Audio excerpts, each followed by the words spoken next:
Alright then, good evening and welcome to VSR Phoenix Season 7 Round 5 here, live on TRTN for this evening. I of course am Regan Clark and you join us today from the Circuit Imola, a jewel of Emilia-Romagna, based in, of course, Emilia-Romagna, Italy. It has held both the San Marino Grand Prix, now the Emilia-Romagna Grand Prix, and was founded back in 1953. Full name, of course, the Autodromo Internazionale Enzo E. Dino Ferrari. It is just over, I should say, 3 miles and 19 turns of FIA Grade 1.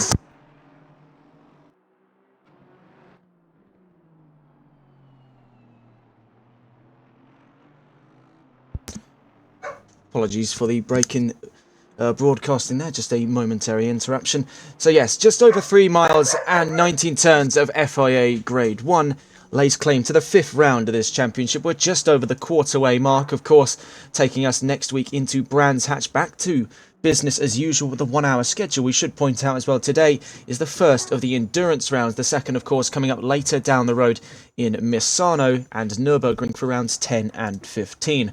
What does that look like for the timing charts today then? Well, it gives us 20 minutes of qualifying and 1 hour and 45 minutes of racing available for round 5 here as we watch on board with Funky Fish and Blue Frog, two of the silver drivers heading down towards the Ravazza section, turns 16 through 18.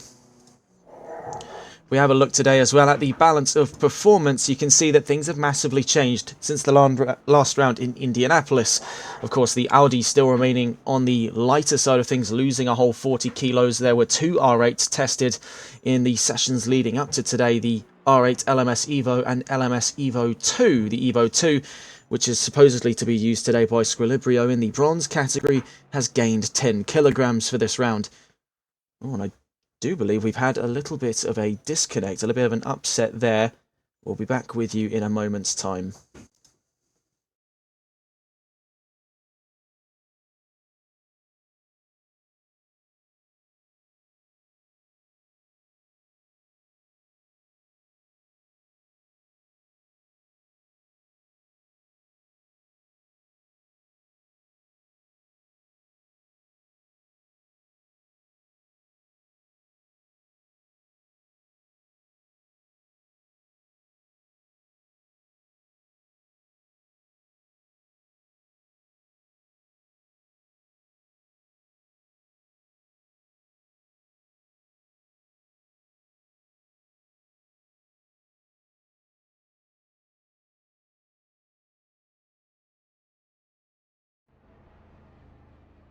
Okay, apologies for the interruption there. It appears that something had gone wrong with the server. It's now back online and in much brighter and sunnier conditions than we saw it about 5 minutes ago. We'll see with the driver furthest up the order here to take us into the start of an abruptly restarted qualifying session. It's Space, a driver that we've seldom covered over the course of the last 5 rounds of the championship. We'll see what the number 30 can do here as we recount the standings. In the gold standings, it is just Boris leading the fray with 200 points, Old Man on track behind him, and Fast Fanatical separated by 20 points from second. Further down the line, ETE Peninsula and ETE Gilles sit in 4th and 5th position, separated by a single point. In 6th is K1 Master Mason, 7th is Tyler, who managed to secure 10 points last round, and that puts him ahead of Skino, who's provisionally 8th and last, having yet to have scored a point in the season so far. Looking into the silver standings, it is a much more packed field of drivers, with Soviet Mario leading the fray by 14 points ahead of Regent, who is a singular point ahead of Pete. So a very hotly contested battle here for the championship after the quarterway mark. We have 4 drivers there inside the 18-point bracket at the back of that top 4. Blue Frog with 102 points, very, very close to a podium position in the championship so far. Funky Fish behind him, ahead of Twiglet by 4 points. Twiglet with 92 points ahead of Zirconium by 10 points. Zirconium with 82. Further down the line, you have Otzi with 79, Valdemat with 70, Night Owl with 48 after a very late debut into the season thus far.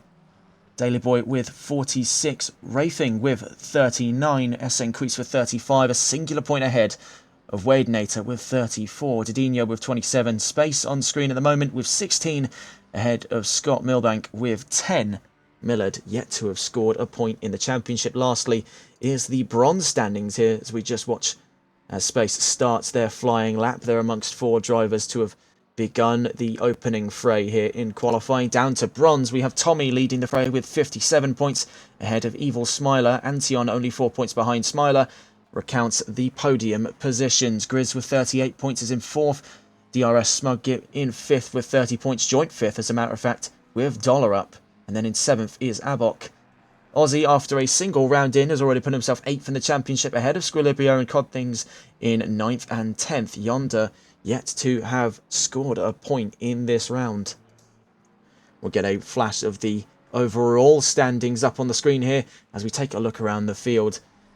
Just to catch on board here with one of the drivers heading down towards the starting corners. This is Scott Milbank, the number 9 McLaren.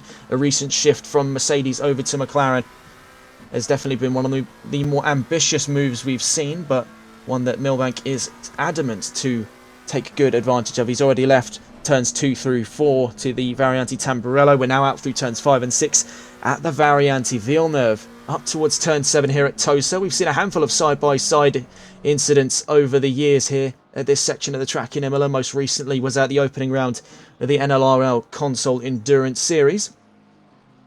So heading now up round turn 8 to turn 9 here. Piratella at turn 9. Round to turn 10. Follows it around to the left here into a very tough section of the track. High compression coming up at the Aqua Minerale. Turns 11 through to 13.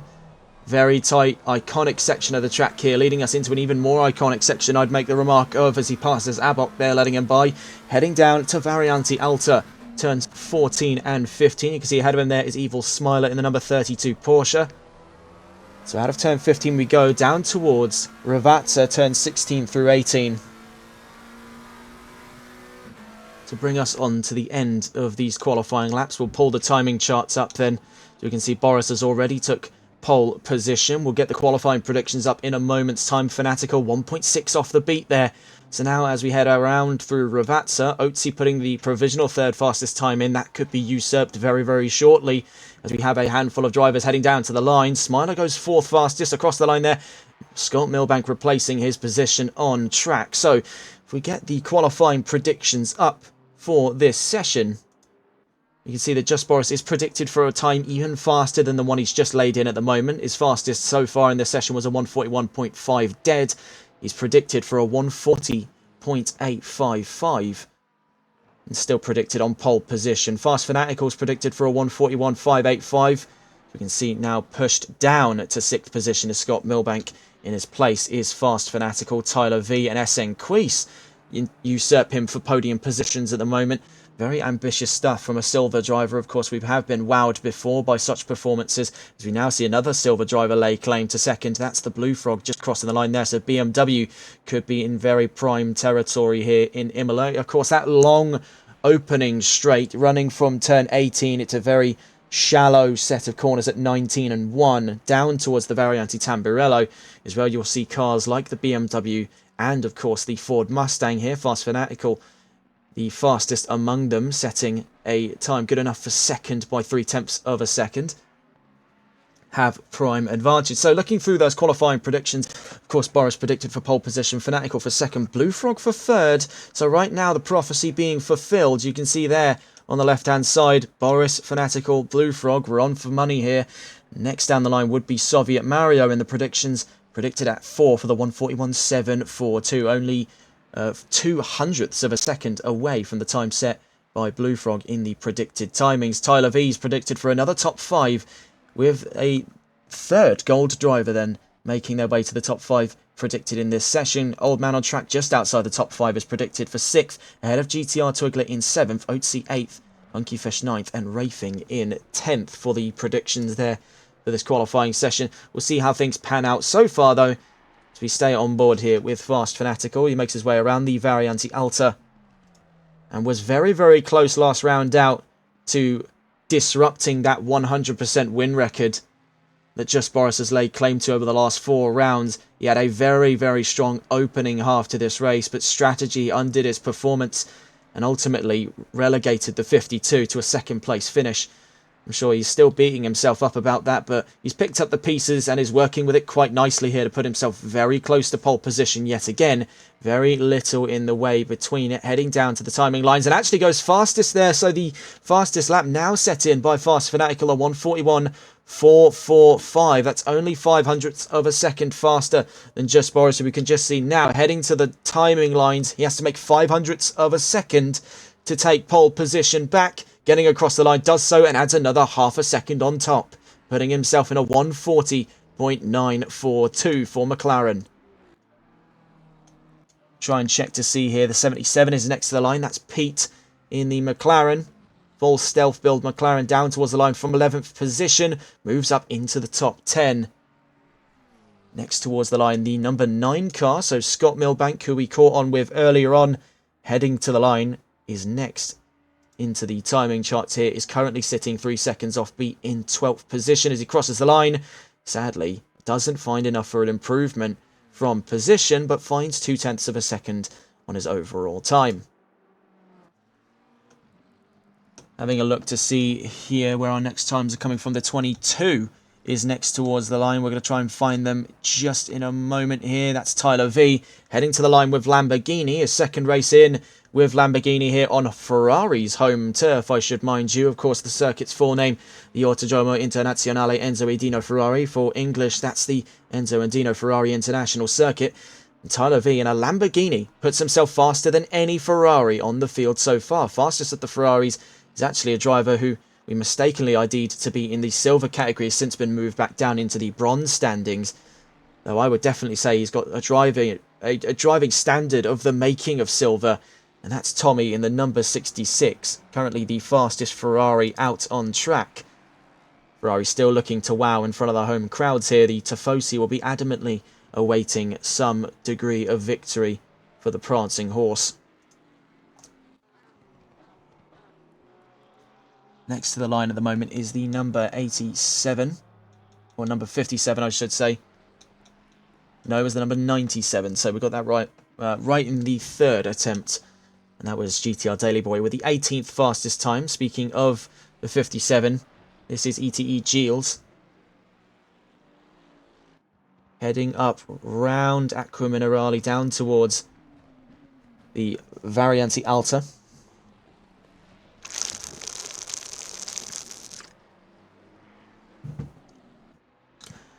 And with just under 10 minutes left to go here, we're going to try and catch on board with everyone as they head to the timing line. Next across is going to be the, I believe, the 32 car of Evil Smiler, crossing the line for 19th position. The 22 is next on the field here. Tyler V to the timing line now. Finds an improvement from 6th, is now up into the pivotal top 5. That is where it's predicted for this qualifying session, so already hitting the benchmark for 5th position. Blue Frog heading to the line next here in the number 61 BMW, looking to reclaim 5th, has only a 100th to find to claim that position. Not on this lap though. We'll stay on board with Blue Frog then as we recount the news for today, and we have some interesting bits of news to discuss. Firstly, out of the world of Formula 1, it has been rumoured that Lewis Hamilton has crashed one of the Ferrari testing cars in a private test screening in Barcelona. The Ferrari, previously belonging to Charles Leclerc in previous seasons gone by, has now been scrapped by Ferrari, according to reports.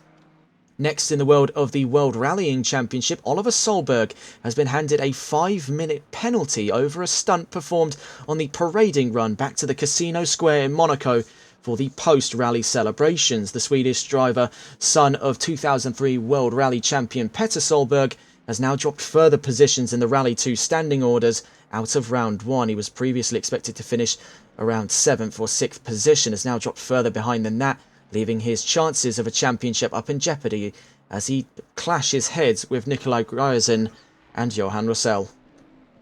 Elsewhere in the world of the IMSA Sports Car Championship, of course, with the Daytona 24-hour having just wrapped up and Ford taking victory in GT, there are now rumours aplenty that they have entered LMDH development. Of course, Ford had officially confirmed that they had been mulling over the idea of developing an LMDH car for the brand new LMDH and Le Mans hypercar regulations, the sort of cross-collaboration between IMSA and the FIA on the next generation of prototypes in endurance racing.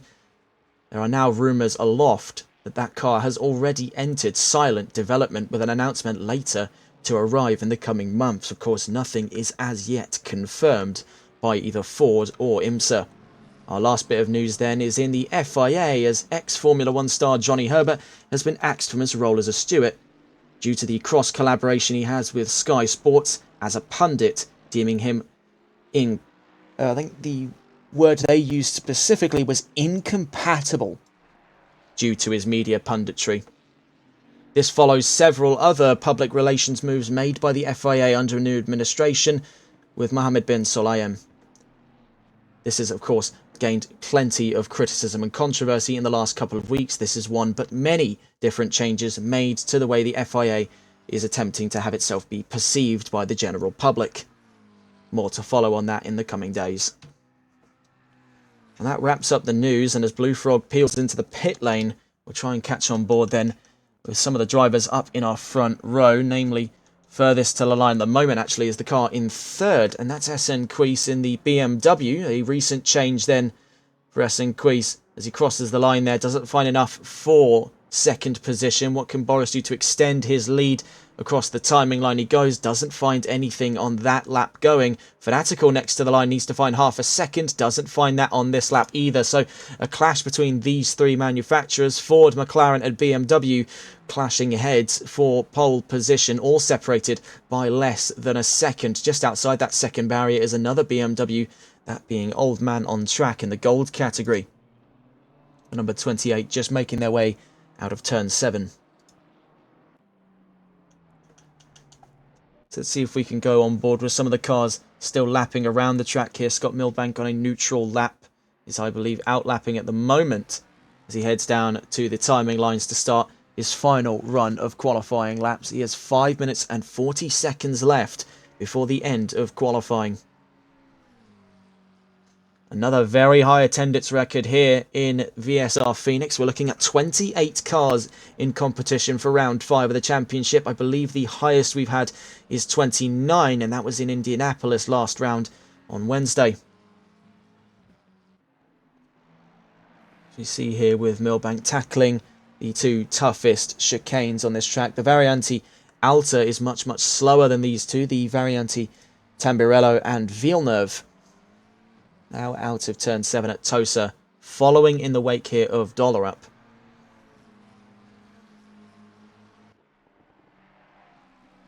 We just recount some of that balance of performance. We spoke on Audi's progress with two different cars being tested. But to recount McLaren at the moment, they do appear to be in big trouble for this round with 18 kilos. They're the heaviest cars running. There's a heavy balance shift for McLaren. They had actually lost weight for the Indianapolis round. They have now gained the most amount, with Lexus, Ferrari and Audi having lost the most for cars that are more typically cited in competition, like the 296, the M4, the Vantage and the Huracan. We've all seen that they've been gaining weight here, but not anywhere near as much as Porsche, Ford or McLaren, all up past that 10 kilo mark.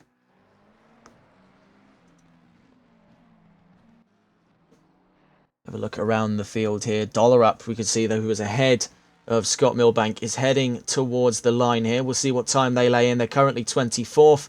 As they cross the timing lines now, they're up to 23rd, a 146.485 for the number 88 McLaren. Back on board with Milbank, crossing the line there for 16th position. Here he is, Just Boris, currently the pole sitter for round 5 of the championship. It has been, up until Indianapolis, it has been all but one in the qualifying sessions for Just Boris. A near flawless record. You're looking at 4 pole positions and 5, well not 5, sorry, 4 race wins. I almost got ahead of myself there. A lot of people are pointing it in the court that it could be another domination drive by Boris, but this is a very tough track to nail that in at. Yes, while it may look fairly simple in that opening sector, as the laps get on, and it will get on for a race like this, of course, bear in mind we are in the extended endurance round, so an hour and 45 on top of that, so some bonus time added on for our drivers today. That will mean that there's greater emphasis on strategy, greater emphasis on longevity, and on tyre preservation. And on a very bright, sunny, perhaps even scorching Imola, the Italian heat is going to bear down on this track. Will it look upon the tyres of that McLaren so favourably as it will for that of its children, the Ferrari 296 and 488? If we can find any of them out on track, you can see McLaren is starting to dominate in what is a, frankly, imperial takeover of the grid. Here we can see who was previously the fastest of the Ferraris is now dropped down quite a few positions, and the last time we saw him, that's Tommy in the bronze category. Further up the field there, you can see the bright red number 420 Ferrari just taking a tumble there around the Variante Alta. This was bound to catch someone out. We were half expecting it to go on in the race. Of course, qualifying is probably the better time for it to happen, especially with FR77, otherwise going by region, already some way up the order in quali. That's just gone wrong there. He slammed the throttle to try and overcorrect it there. It's just going to loop things around here through Ravazza. Another of the Ferraris here, Antion, number 1 here in the bronze category. Heading around Tamburello, now through Villeneuve we go. Or down to Villeneuve we go.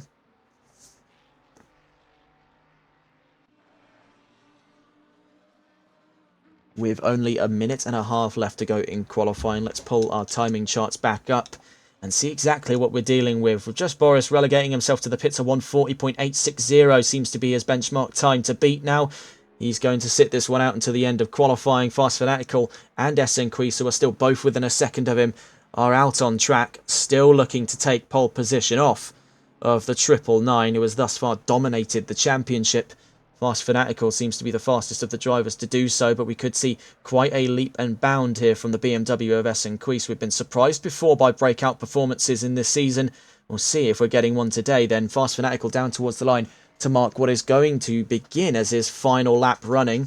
So he's got one more lap in this qualifying session to get that done. Esenquis is already down past the Tamburello chicane, now heading to the Variante Villeneuve. Old man on track heading down towards the Variante Alta. So next towards the line at the moment is the number 96 car. We've got to look some way down the order for that. That is the 97. The 96 there of GTR Twiglet. The Lexus RCF, which is definitely amongst the sort of biggest losers for weight today. Of course, 32 kilos shaved off. It's not the 40 we saw last round, but the Lexus is going to be much sprier than we thought it would be. Coming into this round, Twiglet crosses the line for 12th then. At the end of that qualifying run is in a very comfortable position here. Old man on track relegating himself to the pit lane though, calling an early end to his qualifying run. Same story for Blue Frog. BMW throwing in the towel. And I believe the 57 has run into some trouble as well down at the Variante Alta. The 52 appears to have followed suit there, so the only car left in the fight for qualifying times is actually a man who's been relegated position out of those podiums by Tyler V's last-ditch run in the 22 Lamborghini as Esenquis in the silver category. The 223 BMW has still one more lap to play here, this being it. So heading out of Ravazza down towards the line, what can Esenquis do from 4th position? Only has to find 7 tenths for pole, only a single tenth for 3rd. Getting across the line, takes that back off Tyler V. Will start from 3rd position.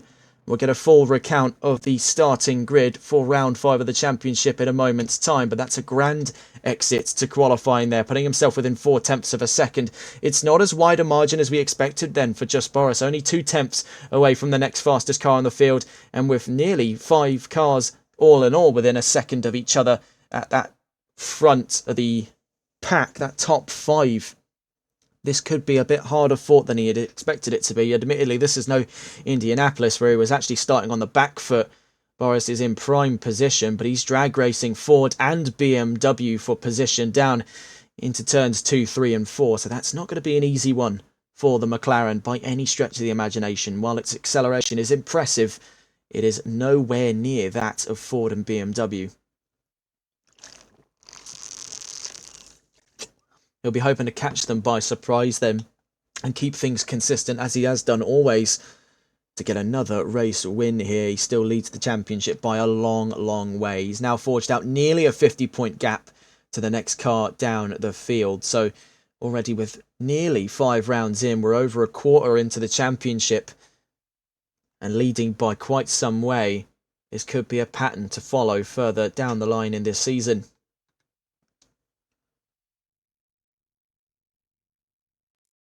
So let's get a rundown for the full grid. 2 mandated pit stops, by the way, for this round, as it is an endurance round. An hour and 45 minutes of racing with 2 mandated pit stops. Starting from pole position then is Just Boris 44 in the 999 McLaren. As always, joining him on that front row is Fast Fanatical. His adversary in arms with the 52 Mustang starts in second position. On that second row is Essenquist and Tyler V in the 223 and 22 BMW and Lamborghini. On the row behind them is Old Man on Track in the 28 BMW and Soviet Mario in the 26 Ford. Blue Frog and Regent in 7th and 8th, with Oatsy and Wadenator rounding out the top 10. Tommy starts in 11th position ahead of GTR Twiglet. Those will be 2 to keep a close eye on heading down into that first sector. ETE Peninsula starting in 13th ahead of Funky Fish, with Grizz in 15th and Pete in 16th position. ETE Giles in 17th position ahead of Space. Scott Milbank in 19th, with GTR Daily Boy in 20th. Evil Smiler 21st with Antion 22nd. Abok in 23rd with Smuggear in 24th. Dollar Up and Codzilla 25th and 26th. And rounding out that last row is Rafing and Yonder with 27th and 28th. So we're about a minute and a half away then from the start of the formation lap here for round 5 of the championship, and things are going to be very, very interesting. It was strategy that took Fanatical out of the equation in the last round. Will it do so this time around? I'm sure that the Mustang is going to have quite a cunning strategy. Jesus, we just cannot speak today. Strategy today in order to get the upper hand on that McLaren. That second row as well is going to be incredibly competitive. Tyler V and Essenquist, who on their most recent change arounds of manufacturer have been flourishing in that top 10. So having these two start right behind our front row is going to make things oh so interesting heading down into Tamburello. I do expect a little bit of chaos to kick off, as always with tradition in Imola. 30-second warning about to be shown then, so engines will fire up. We'll go on board then with our pole sitter, that being Just Boris. He'll be taking us away in a moment's time there. You can see over the rear wing of the 999. That's our second row, and everyone behind them as well. You can see just a little glimpse there of, I believe that is Blue Frog, in the sort of pinkish purple car there, just over the F of the Fanatec logo. Regardless then, it is actually Soviet Mario on a brand new paint scheme, no less. And we can also see a few cars starting from the pit lane. Blue Frog being one of them, Abok joining them as well. So 7th and 23rd starting from the pit lane. That's 2 positions dropped away and out of the equation. That's going to be a breath of fresh air then for Soviet Mario, who's got a very clear line of sight around Old Man on Track. Taking us down into Tamburello then. Now we know the McLaren is very solid when it comes to longevity on those tyres, but we know just as much about it as we do about the Ford and the BMW. So you've got 3 cars very, very close to each other when it comes to tyre degradation. When it comes to going the extra mile, you have 3 thoroughbred racing machines, one of which in the middle of them just won the Daytona 24.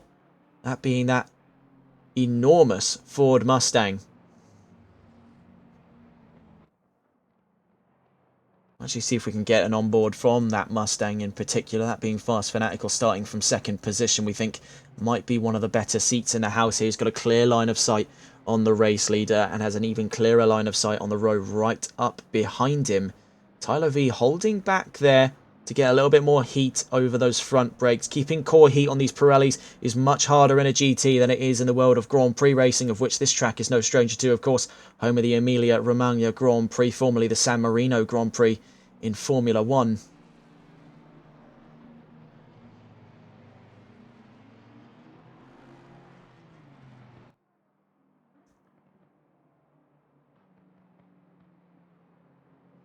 So heading down into Aqua Minerale, I do expect some trouble on this starting lap. It is by no means an easy set of corners to do flat out.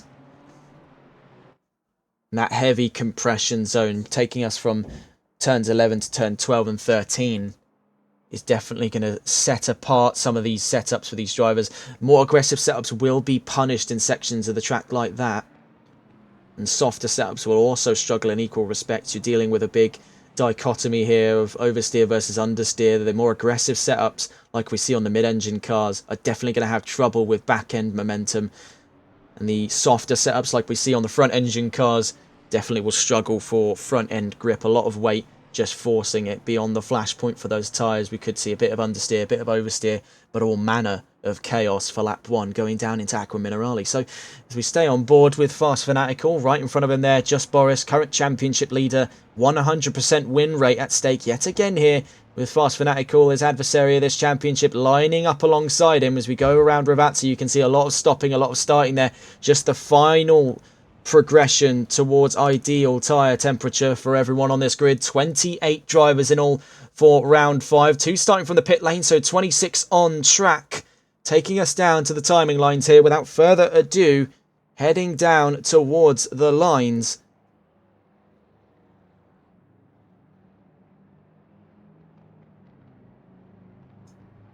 Without further ado, we are...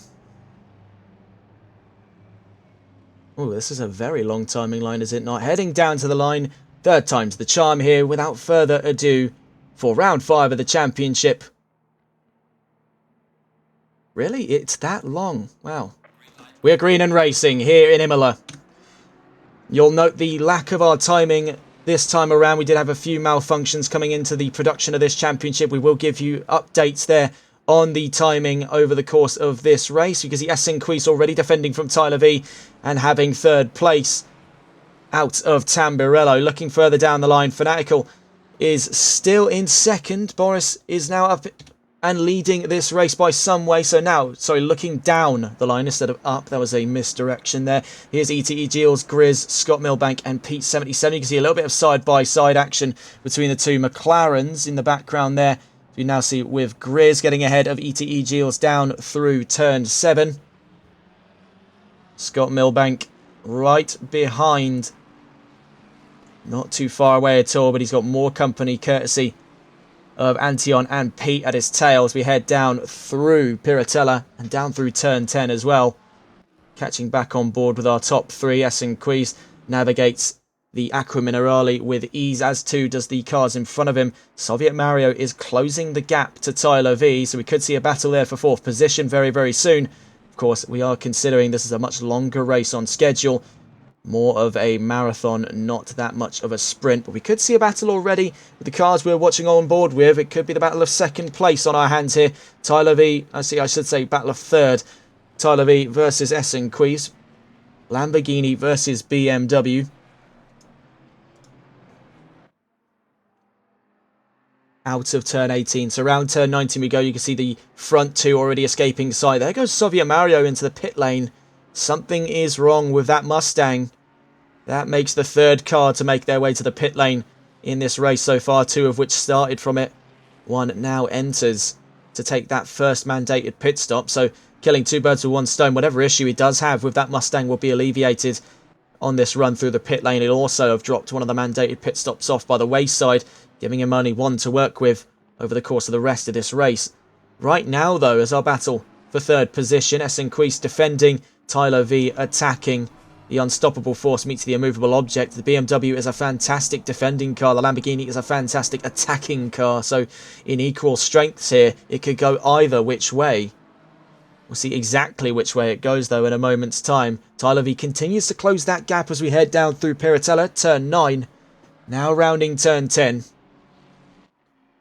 Just looming over the back end of Esenquist, trying to force a mistake out of the 223. But it's remaining very sound in its defence at the moment. Up through turn 13 we go then. Out of Aqua Minerale, down towards the Variante Alta. You can see ahead of him there, Just Boris from Fanatical, Esenquist and Tyler V round up the top 4. Old Man on Track is fighting with Regent for the control of 5th position. barely separated by 4/10 of a second. We'll catch on board with that battle very soon. As you can see, plenty more drivers making their way into the mix. We could actually see this bleed over into the battle of second, as Fast Fanatical has dropped behind the race lead and is now 0.7 of a second ahead of the driver on screen here. SN Quiz, who is now very quickly catching himself up in the middle of a battle for second.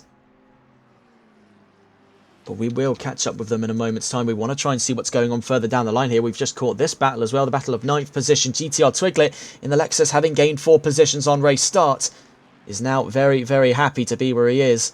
Up in the 9th position, he's got Tommy and Funky Fish for company here. Could get very hairy heading down into Tambirello. The Aston and the Ferrari, oh so close to one another. But the Lexus has them both pitched here for 9th position. Out through Tambirello we go. We can see Grizz is behind them as well. Space and Smiler looking to also battle this for 17th position down through Tambirello. There's the race leader. So we want to try and see what's going on board the battle. I believe it were for 5th position at the time. We want to see where the status of that is heading at the moment. This is from the perspective of a car caught up in the middle of what appears to be now 2 battles. One between himself and the car ahead, and one between the car behind and the car behind that. This is a 4-way tie for 5th position. Old Man on Track leading then by 0.6 of a second of this 4-car train. Behind him is Regent in the bright red number 420, otherwise going by FR77 Ferrari. We've got Wadenator there in the blue Mustang. Following him very close on his trails is that bright white Aston Martin of OTC 789 heading down towards the Variante Alta.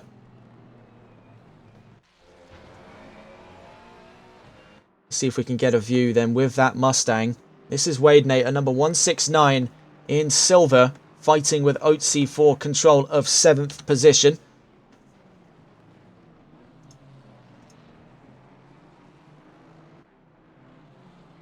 See that Regent and Old Man on Track are getting very, very close to each other there. It's only 0.3 of a second between the Ferrari and the BMW. If you watch the dash cam view here of Wadenator, he's watching the battle of 5th play out in front of him. He's in the battle of 7th, having forged some gap here over the last lap between himself and the Aston Martin. You can see that things are starting to boil over. The BMW defending through Tambirello. That's now quickly caught him into what is now the battle, I would make the argument, of 5th position. He is just so much in the place to put himself up into 5th, just so much as Regent is ahead of him there. And there you can see immediately having caught him in the corners is the Aston Martin of Otzi. Watching the onboard though, still side by side between Old Man on Track and FR77. Heading up now out of Tosa, round turn 8 we go.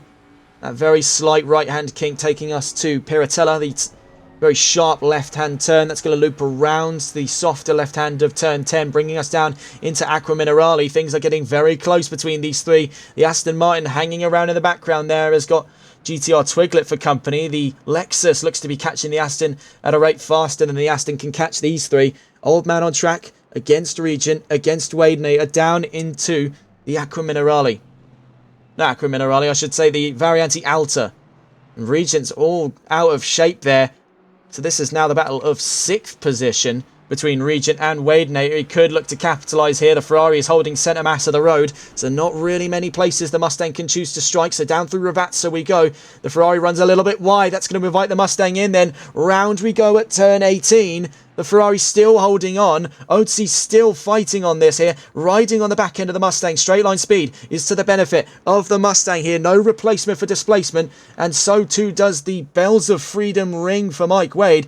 As he goes now up into 6th position on the inside of Regent. Down into Tambirello. But the Ferrari's going around the outside. That is brilliant stuff there. Taking it the long way around. We really thought that was nipped in the bud there for 6th position by Wadenator. Heading around turn 2, 3 and 4. You can see Regent says absolutely not. I'll be taking 6th right back off your hands. Thank you very much. That battle for 6th is still going on then as we exit Tosa.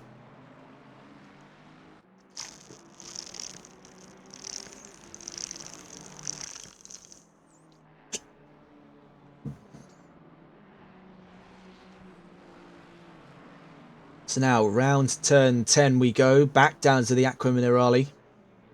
See in the background there, it looks like Funky Fish is now battling ETE Geels. Old Man on Track has massively run off with this now. This is more focusing on the battle of 6th position than it was for 5th. Old Man on Track now 3 seconds up the road because of the blunders made at this section of the track here. The Variante Alta. Regent's starting to pull away, so he's trying to get a wriggle on to get back up to the fight of 5th. But Wade Nater and Oatsy and Twiglet and Tommy all are not letting go of this anytime soon. All around a second from each other. And that could close up very quickly. Imola is a track almost renowned for its ability to create the concertina effect with just a very even spread of long open straights like this and tight winding corners all everywhere else. So you can see Regent is incredibly vulnerable down that opening straight. He just loses so much time to the forward. All of that time that he had made up out of Alta all the way down to Rivazza just completely falls away by the time he gets down to Tamburello.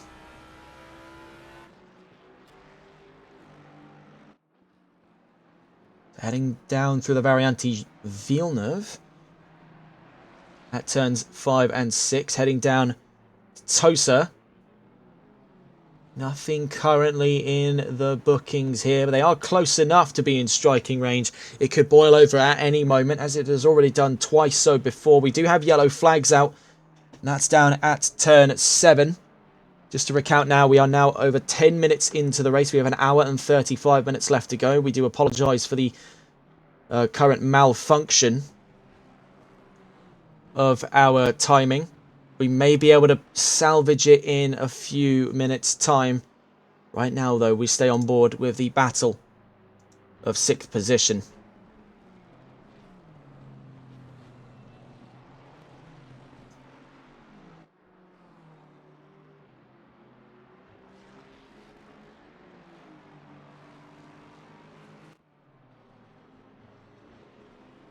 Okay, we do have some good news. We will be able to pick up the timing at around the hour mark now. So in about 34 minutes time, we'll be able to give you accurate readouts in regards to the overall timing for the rest of the session. We do apologise there for the technical oversight. We've had a few issues today and trying to pick up the pieces where we can. We do thank you for your patience here on TRTN. Hopefully we'll be able to bring you a quality broadcast experience for the rest of the day. So then continuing on, the battle of 6th position. Yellow flags now being shown for Sector 3, I believe that is, out of the Aqua Minerale. That's the 72 car running into trouble. Let's see if we can pick up on what's gone on down the order there. We just cut away from Wade Nater as we try and pick up the pieces here with the number 72 as the yellow flags just clear away. That's DSM Yonder. The back of the Bronze Championship is really struggling now as they make a way around Variante Alta. Now looking around the field here, this is on the perspective of the leading car, the battle of 6th position. This is on board with Regent, otherwise going by FR77. In that Ferrari. Of course, Ferrari's home territory here will be hunting a solid result here in Imola. So up out of Minerale, heading down to Alta.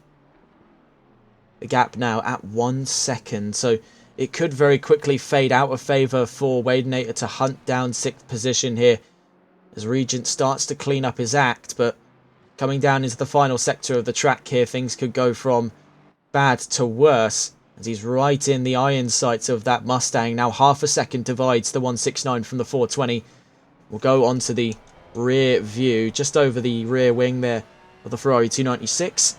As you can see, that bright blue Ford Mustang. It's going to start closing the gap down here as we get past 5th gear. You can see already it's starting to claw back the time. So we're out through turn 1 already. Heading down towards the Variante Tamburello, you can see that the gap has now dropped down to 0.4 of a second. That's going to drop to nearly 0.3 as we head around turn 2. Now through 3 and 4, the exit of the Variante Tamburello. And down towards the Variante Villeneuve, you can see just how much time that Wade Nater makes up. But the moment we hit the corners, that's where the Ferrari is really at home compared to the Mustang. He's already made up 3/10 off of the half-second barrier we had down at Rivazza. We're now nearly back up at a second. So that battle is really stuck in a bit of a concertina for the time being. So let's go on board with some of the other battles around the field. looking to find where one could occur here. We can see it's side by side between Blue Frog and Space as we catch them round the barrier. Anti-Villeneuve, big slide by the number 61 to keep things tidy there. You can see also in the background that Daily Boy and Smug-Git look to be battling for position as well. Let's see if we can go on board with them around Tosa. They got Rafing and Antion for company, so McLaren versus Ferrari in a 2v2 here. Further up ahead of them, that's Blue Frog and Space we just saw on board with. Daily Boy is very eager to take 18th now off of Smug-Git. Let's see what they can do then. DRS Smug-Git in the number 29 McLaren up against GTR Daily Boy. In the silver category, mind you, this has really not been Daily Boy's day here in Imola. A track that is quite divisive in what it brings out in experienced drivers. You can see Daily Boy is really pushing for it now. He's trying to put maximum pressure on Smug-Git before either of them consider a run to the pit lane. Of course, they've got to be doing this twice over for this race. So we'll give you a proper account on what has gone. Oh my goodness, what has gone on there? That was GTR Daily Boy. As we head down into, that was Ravazza, down at turn 16 and 17. So I'm not entirely clued in as to what happened with that McLaren there. He's gone over the curb there and he's just flicked the car in the wrong direction. You can see that's what sent him tumbling across nearly into the rear quarter panel of DRS Smug-Git as he continues his charge from 18th position. So we're just over the 15-minute barrier as we see DSM yonder in the pit lane at the moment. We'll try and go on board with the driver also hunting their way into a battle. We're still going to go back on board the age-old saga of Wade Nater versus Regent, as Regent has actually lost out position to Wade Nater now, is on the offensive, has lost his ability to defend for 6th position, is going to have to try and take it back by force against the Mustang, knowing he can out-corner it, but he can't outrun it. We'll stay on board with these two as we recount the full standing order after 15 minutes of racing here. An hour and 45 minutes of racing on the table today, with now an hour and 30 left before the checkered flag. We can just go on board here with Regent. We'll stay on board the dash cam as we recount the full standing order. So, Just Boris leads this race from Fast Fanatical. SN Creases in 3rd. Tyler V is in 4th. Old Man on Track rounds out the top 5. We just saw recently the exchange of positions between Wade Nater and the 169 Mustang, and Regent, who will now stay on board with for the rest of the recounting. Otzi is in 8th position, then ahead of ETE Giles. Rounding up the top 10 is GTR Twiglet, dropped down a position since the last time we saw him. Lost out to the 57 Mustang of ETE Giles. Grizz is in 11th, with Funky Fish in 12th. Scott Milbank in 13th, with Tommy in 14th. Evil Smiler in 15th position. Blue Frog down to 16th. Space in 17th, with Smug-Git in 18th. Rafing 19th. And in 20th there is Antion. Cod Things in 21st. GTR Daily Boy down to 22nd. Abok 23rd. Dollar Up in 24th. Soviet Mario down to 25th. Peninsula in 26th. Pete in 27th. And Yonder in 28th position. We must consider, though, down towards the back of that order, you look at those back three here. Soviet Mario, ETE Peninsula and Pete have all took their first of 2 mandated pit stops. So they could be shifting a few positions here towards the midway mark, where a lot of people are expected to make among their first pit stops. We could be expecting them in a matter of a few laps time now, actually, as we drop just below the 1 hour and 28 minute mark of this race. We do have yellow flags out. This is down the opening straight. The 97 car has run into a spot of bother. We'll try and catch on board what's gone on. It's down in the pit lane, actually, at the moment, so I believe we do have a car on emergency retirement. That is the 97 of GTR Daily Boy. That's 2 McLarens now to have made their way into the pit lane. Not entirely sure what had happened in the time we had last seen him. Daily Boy appears to have thrown the towel in here. He's in emergency pit lane. He'll be stuck there for at least 2.5 minutes before he can get back out on track. We're back in the green flag conditions then for the time being. Looking around the field, things have spread out massively inside that top 5. No one is competing right up against each other for position. Everyone is separated by at least 2 seconds, and that varies from car to car. We've got 4 seconds between SN Crease and Tyler V. We've got 8 seconds between Tyler V and Old Man on Track, just to give a few examples. In fact, the closest of the 2 pairings at the moment, I think, might actually be the front row inside that top 5 at 3.5 seconds. Just Boris's slowly bleeding time to that Mustang. But is that just a consequence of the concertina effect? We see that GTR Daily Boy is actually out of the pits already, and with a stop-go 30-second penalty, as he now moves to one side to yield for oncoming traffic. Things already shaking up to be an interesting round here. We're not even halfway in, and things are getting very, very strange indeed.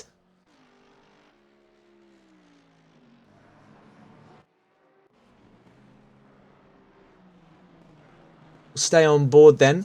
As a matter of fact, with the dash cam perspective of Oatsy, as you can see, nearly side by side between the cars ahead of him. Regent versus Wadenator down into Variante Alta. Was just catch there. Oh, it's a spin around for the Ferrari. Oh my goodness, that is the exact same place he got caught out the last time. The number 420. So this is from the perspective of the Aston Martin. The number 6 of Oatsy down in 8th, watching the battle of 6th take place ahead of him. In the same place it caught him out the last time. There goes the Ferrari of FR77, otherwise known as Regent. We'll stay on board then with the battle of what very well could be 6th position. We'll call it the battle of 7th at the moment between Oatsy and ETE Giles, the Mustang, looking to attack the Aston for position. The yellow flags are out for the 51 car as we head out of Villeneuve. We're heading down to Tamburello with the onboard of these 3 cars here at the moment. The battle of the front engine heavyweights, Aston versus Ford, round Tamburello.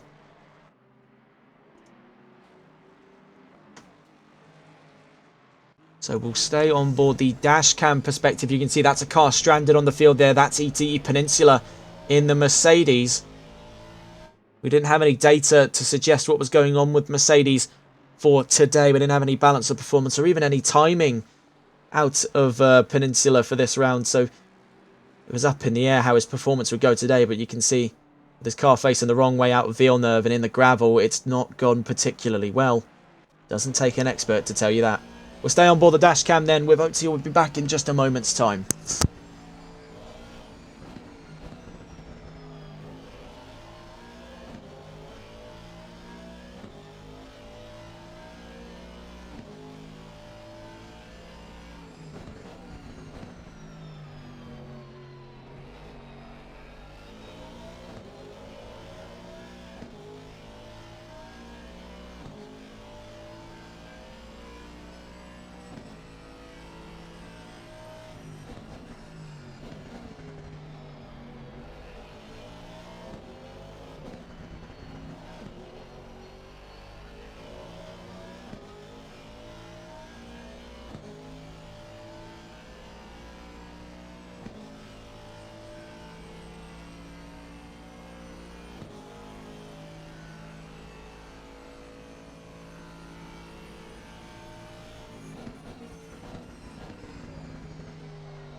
We're still on board then with the number 6 of Oatsy and the Aston Martin, who's held firm in his control of 7th position. He's not gained too much ground to the Mustang ahead of him, but he has gained ground on the Mustang chasing him, holding on to 7th position at the moment. ETE Giles down in 8th has dropped 2.7 of a second. Regent is catching up and catching up fast.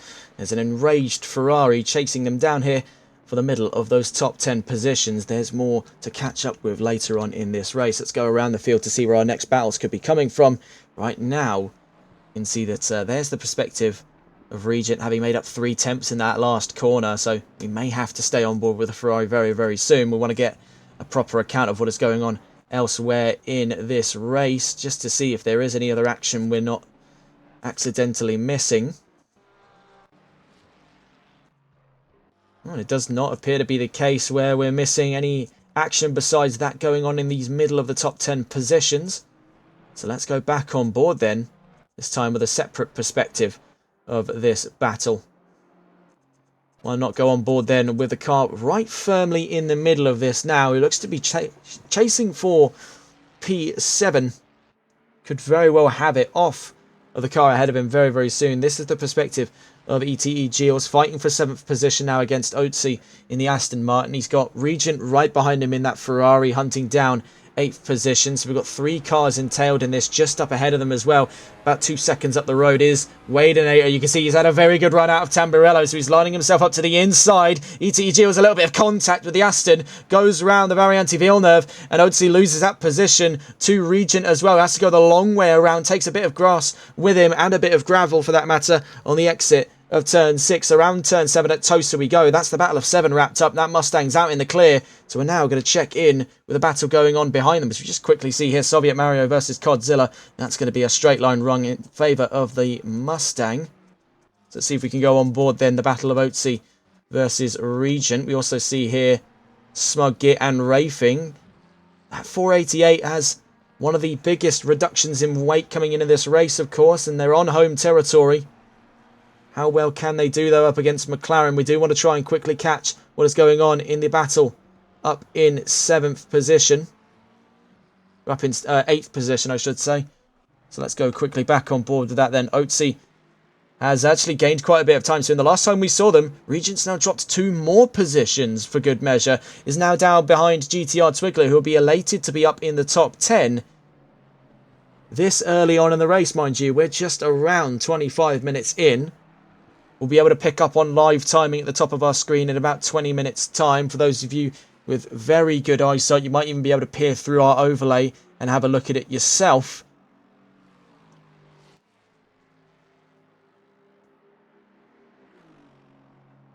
We'll check in with these drivers later on, as right now it seems to be jeopardy for Regent. There looks to be some degree of unease with those tyres now. A bit too many times that he's pushed it too hard, a bit too many times that he's gone into the gravel. He's been very lucky though to keep it out of a hard impact, especially out of Alta, of which he's had issues at before. He had issues in this race as well, and issues in qualifying. This is our look at the front row at the moment. Things have now opened up from 3.5 to 4.5 seconds between Just Boris and Fast Fanatical. The 999 McLaren no doubt hunting down yet another of many wins in this championship, so we'll be looking for 5 of 5 and a 100% win rate maintaining going into Brands Hatch next Wednesday. A story of 3 Mustangs then. This is the 3rd of them. Soviet Mario down in 20th position. Most recently had a drag race against Codzilla, who's now very much so in the iron sights of Blue Frog in the BMW, looking for 21st position. Heading down into Tosa, the BMW to the inside there, so Blue Frog up in the 21st. Can Codzilla find the space to switch him back? No, he doesn't. Not this time around. Speaking of BMWs, here's SN Quiz looking to lap GTR Daily Boy in the 97 McLaren, heading down into the Variante Villeneuve. In a very quiet race for him, but one that I'm sure is a breath of fresh air for the BMW. Out of the chaos of last round into a much more quiet and reserved drive to a podium today. As you can see, not too wide is the gap between himself and Fanatical. The BMW is a very, very good car when push comes to shove. The Mustang still has a lot to prove in ACC, but if you want to look in real life accounts, doesn't take really a long look to find what the Mustang is capable of. Of course, Ford Performance winning out at the Daytona 24 this just gone.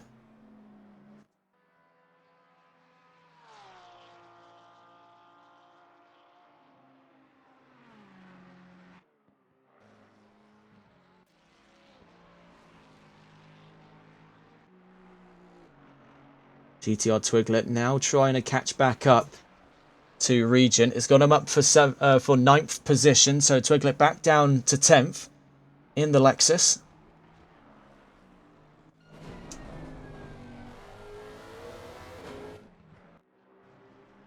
Just seems to be struggling for that mid-corner grip. He's having to get very late onto the throttle.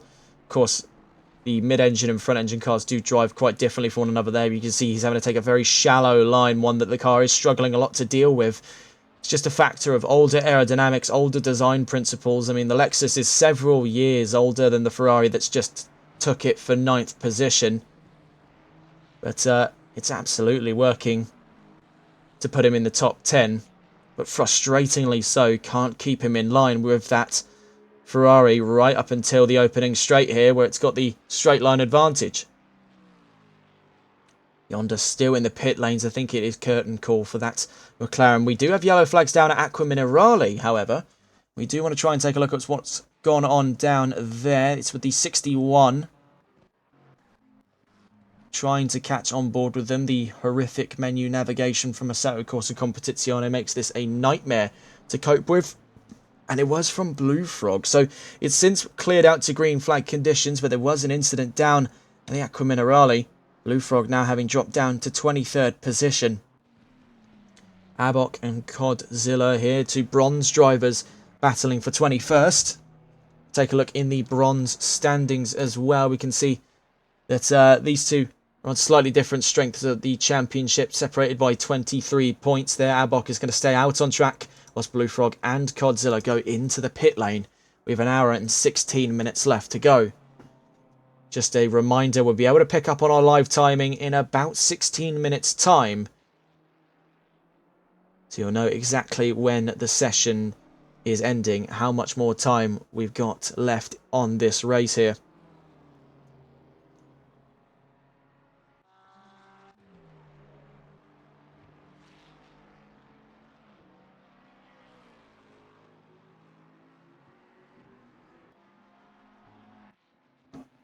Looking around the field here as Pete 77 gets lapped by Just Boris, sticking very close to the 999, surfing his line a little bit to try and extend the gap to Dollar Up, who's not too far behind him at all. About 2.5 seconds is the gap between 22nd and 23rd, but Fanatical now pushing his way in as the front meets the back of the grid this late into the race.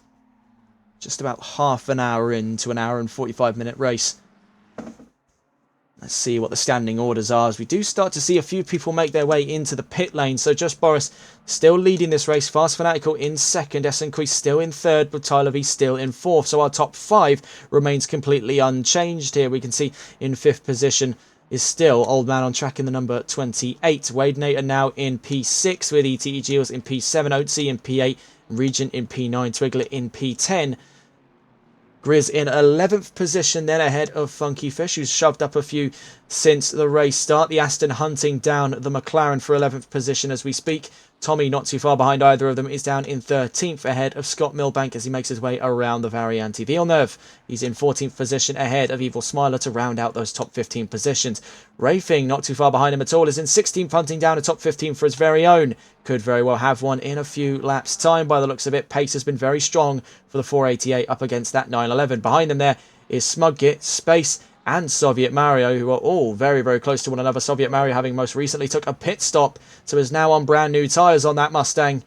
Has got a longer stint to play here before his next pit stop. Antion's in 20th position, then Abok 21st, Pete in 22nd, Dollar Up 23rd, Blue Frog down in 24th, but we must consider there is still that pit stop that he's took, and he's got one more to play, so he's ahead of the bell curve against a lot of the drivers here when it comes to strategy. Codzilla has also gone into the pits, but has a stop-go 30-second penalty to play with from 25th position. 26th then going to GTR Daily Boys. We just catch him there having a big spin-off at the Variante Villeneuve. Has gone very harshly over the sausage curbs, and that has properly upset the balance there on that McLaren. We can just see they're entering that first of the two large sausage curb sections of the Villeneuve. And it's just upset the balance there. And he's actually now relegated himself to the pit lane. So things have gone from bad to worse yet again. That's his second run in at the pits over the course of this race. DSM Yonder just exits the pit lane now in 27th position. So that rounds out our current running order. We're back on board then with the race leader, Just Boris, as he makes his way round Ravazza. Turns 17 and 18 here. One does wonder, is he going to be going into the pit lanes anytime soon? Not on this lap. We will consider, though, that is definitely an option for a lot of the drivers making their way around the track at the moment at this leg of the race. We'll see exactly what's going on with Fanatical. He stays out. Esenquist looks to be following suit and doing the same. Actually, we're going to go on board this battle with Otzi and Regent. Regent, who has struggled over that third sector of the track for some time. He's had to deliberate with that with his Ferrari over the course of the last 30 minutes of racing. Now looks to try and retake 8th. He's fallen back a few, but is picking up the pieces And when he gets knocked down, he gets right back up. That's one of his strongest qualities in this championship. He is not a driver to be easily put down here in these races. Otzi is under siege then from Regent, otherwise going by FR77. We will update his placard for the next round. So heading down towards the Variante Tamburello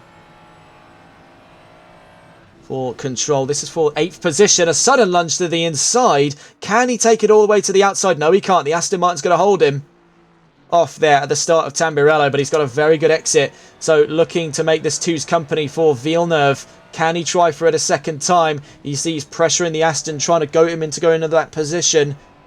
Trying to force him to take a defensive line, but the Aston stays completely centre mass of that road there. Otzi holding him off quite nicely as we go through Tosa. We have some people in chat wondering how many rounds are in this championship. It is a very, very long one. We may not be able to cover all of the rounds just due to outstanding circumstances coming up next week and beyond. But looking at the calendar, we're at the 5th round of the championship so far. And with 16 rounds to play for, with the championship ending in April. We're going back on board then, the battle of 8th position. This is from the perspective of the car, attacking from 9th. Regent attacks through Acqua Minerale. You can see he's had the better of the two exits against the Aston, but then you can see the grunt of that twin-turbo V8 working against the twin-turbo V6 of that Ferrari.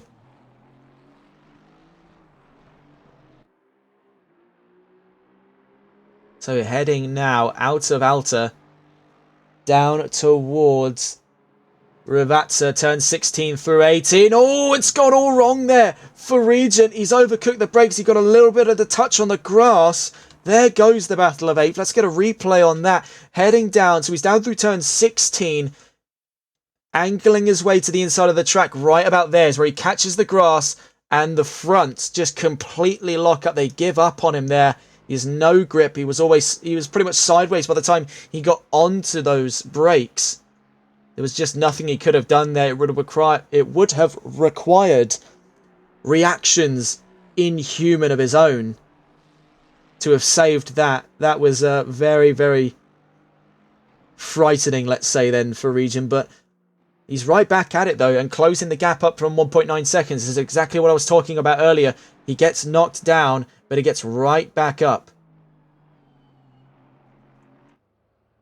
Looking in the pit lanes at the moment, Antion making their way out from 23rd position. So they've got one more pit stop to play with today. Having a look in the pit lane again, we'll see what is going on down pit road here. If you can see, Just Morris will not be joining them.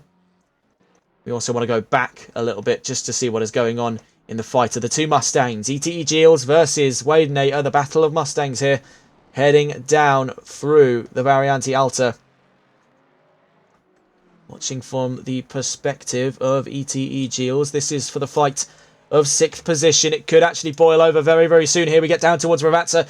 Wade Nater's going to take it to the inside at turn 17. Gilles is going to have to hold off. So round turn 18 we go. Nothing he can do this time around. Of course, these are two Mustangs against each other. So neither one has the better straight line speed. One's in the slipstream, one's punching a hole in the air. But you can see it's definitely been a much lower drag setup for Wade Nater. He's been able to get up to top end a lot quicker. And it's just kept Gilles far enough behind him before we get to Tamburello.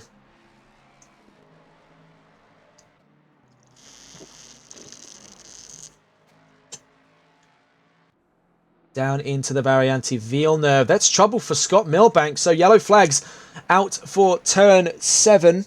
Turn 6 into turn 7, I should say there, as he's now got back on the road. So back into green flag conditions. That's done little to deter either of these two from having a go for 6th position. The Mustangs adamant here to get over one another before they try for a top 5.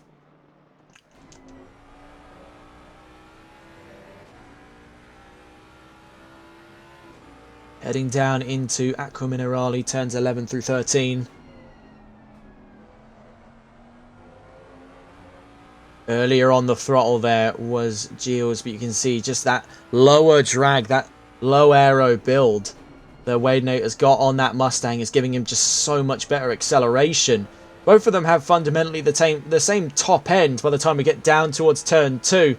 But acceleration is absolutely everything in these very high speed to low speed zones, these heavy braking zones, slow the cars all the way down, and then they're going to rely on just how much the car can shove it once they get back onto the throttle. We'll see it right here, turn 18 on the exit of Ravazza. It's actually got a little bit pear-shaped, trying to goad him into the pit lane with him, but there goes Wadenator, so Gio stays out, takes 6th position. It's going to stay out until he takes his pit stop, so a free position handed over. Could there be an overcut in the bookings then for Wadenator? Speaking of Fords, here is Soviet Mario's Ford as he hunts down Evil Smiler around the Aqua Minerale. He's had a very good run out of there. Could he be piecing something together here on the run down towards the Variante Alta? You can see barely anything between himself and the Porsche in front of him. Nothing on this run around though. He's going to have to try and hold short of the Porsche there. It's going to back him up onto the 488 behind him there. That's Rafing in the number 11 car.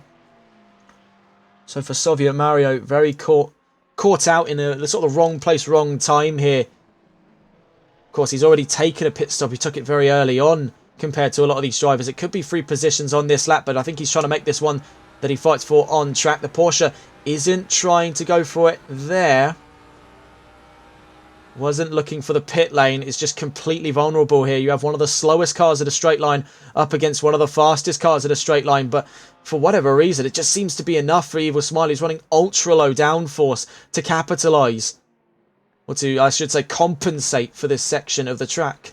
But it's capitalised massively in being able to hold off the Mustang. He's just held centre mass of the road. He's forced the Mustang to scrub speed by trying to swerve either side of him. And that's just held Soviet Mario off long enough to get around Sector 1 with the Mustang still on his heels.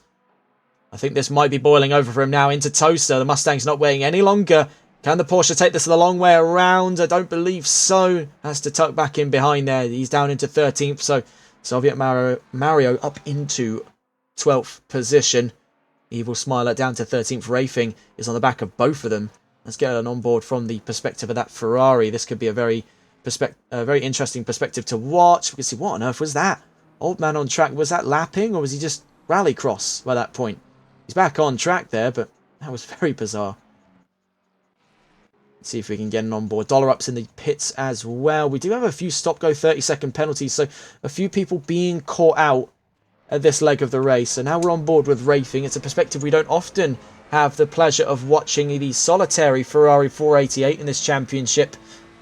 We stay on board though, the number 11, heading down to Ravazza. Got a clear line of sight on the Ferrari. He's gone not the Ferrari, so the Porsche has gone very late on the brakes in the Ferrari, I should say. Heading down into Ravazza. There was minor contact there. That could have gone sour. Evil Smiler keeping that Porsche in the straight line. It's done very nicely there to avert crisis. Very late on the brakes though by the Ferrari.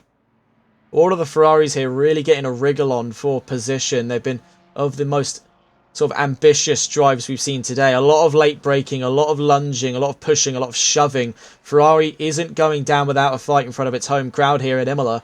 You can see Rafing is looking to make this for 11th position, I should say, not 12th position. So the number 11 looks to be going into 11th. Can he get it stuck around? Villeneuve backs out of it then. So not really a lot of room to work with down into that section. He was at the complete wrong end of the track to try for a move there. And accidentally backed himself into it after a very good exit with Tamburello put Evil Smiler alongside. Stay on board with these two though. They're being quickly approached by the race leader. You can see the ominous orange glow there. That little dot in the background is the 999, the race leading McLaren of Just Boris, who will be quickly on top of this battle for 11th position. Soviet Mario meanwhile has took off all the way up the road into 10th now, is nearly 5 seconds up from either of these two as he exits the Variante Alta. The Porsche and the Ferrari throwing everything at the wall to see what sticks here. You can see very unorthodox lines. They're just trying to keep the tyres healthy up until their first pit stops. Neither of them have took one yet. This is exactly where we saw an incident nearly occur last time. You can see, though, he's got the brakes nailed in for turn 17, now through turn 18, and up towards turn 19 to cap off lap 23. But Rafing dives for the pit lane, so the Ferrari being the first of the two in that battle for 11th to pull the trigger and make a run into the pits. We'll see where he picks up when he exits later on. This is Tyler V's perspective. 12.5 seconds up the road, of course, from Old Man on Track, who, if we go and try and find the onboard with at the moment, is actually under a bit of attack. So we can also see the battle of 14th kickoff. Both Regent and Wade Nater have gone in for their first pit stop, so these two reunited on track will keep on board with that battle very, very soon. Right now, though, is the one furthest up the field. Old Man on Track versus ETE Geels. Another pair of front-engined heavyweight cars, the Mustang and the BMW, both having gained considerable weight in the balance of performance for this round. The BMW slightly less so than the Mustang. We're talking a factor of half the ballast, 8 kilos on the Beamer for 16 on the Mustang. That is, however, not really putting too big a hamper as we thought it would on these two to keep each other out of the way in terms of that battle. You would have thought the BMW would be miles ahead of Ford with that weight advantage. But that's the nature of balance of performance. It's all to keep things a very level playing field here. It's to try and minimise a case where one manufacturer has total domination of a championship. Of course, we've seen, though, around the world of racing that often balance of performance doesn't work in its intended way. And manufacturers, of course, will always try and find workarounds to ballast by making their cars operate in a sort of slightly different manner under ballast. I think Toyota is one of the best examples of this in the World Endurance Championship. Their car is just so well tuned that for years even balance of performance couldn't keep it down, and it's what kept it in such dominant competition form over the many years it was in service. I mean, it still races now in the World Endurance Championship. Is set up for, I believe, the fourth, maybe third or fourth season going now with the GR010 chassis, but they have been really under siege from Porsche. So that's definitely something to keep in mind going into the WEC season in a few months' time. However, in the here and now, we're talking just GTs today. Balance of performance has done very little to deter McLaren, however. Of course, one of the biggest gainers for weight. In fact, they're the heaviest ones going. That's not stopped Just Boris at all, mind you, from leading this race. Neither has it stopped the Mustang in second place, that being Fast Fanatical, from staying close. You know, talking a factor of only 2 kilos between them, but it is massive when compared to some of the other cars on the field, how much weight has been put onto the dominant manufacturers.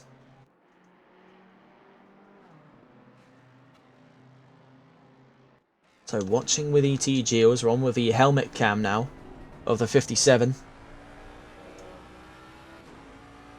Right in front of him there, the silver BMW of Old Man on Track, second in the championship standings overall. Fast Fanatical in third.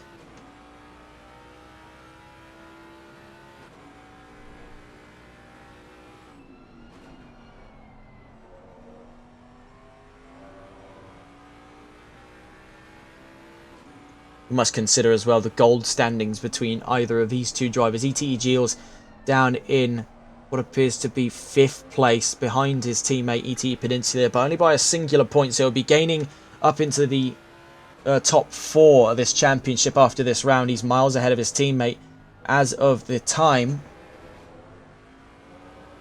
We are actually under an hour into this race at 58 minutes.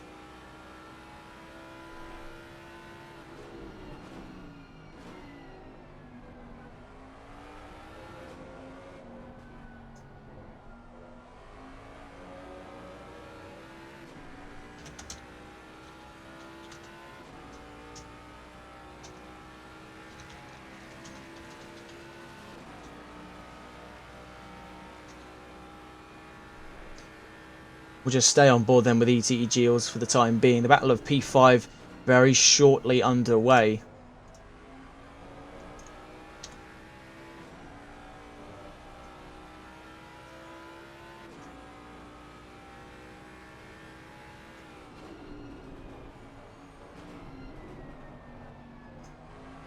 It's definitely now looking at the Battle of P5.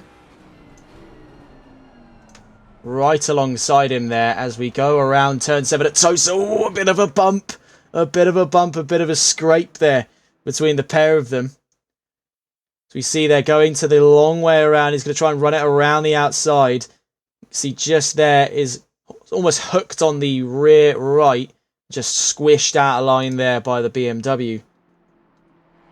So now back on board the fight of 5th position, and they head now down through the Aqua Minerale. Things very, very close between Old Man on Track and ETE Geels, neither of which have took their first pit stops just yet.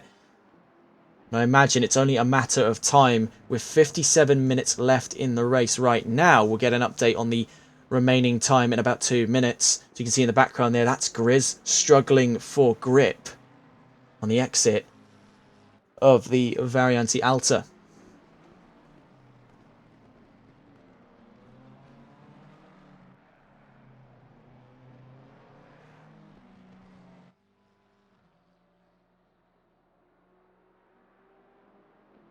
Adamantly staying on board with this fight here as we head down the opening straight. So down through turn 1 we go already, and we're heading next towards the Variante Tamburello. Things could liven up here, depends on who wants to get more brave on the brakes. You can see he's positioning himself for a move to the inside. He's trying to force the BMW to go defensive.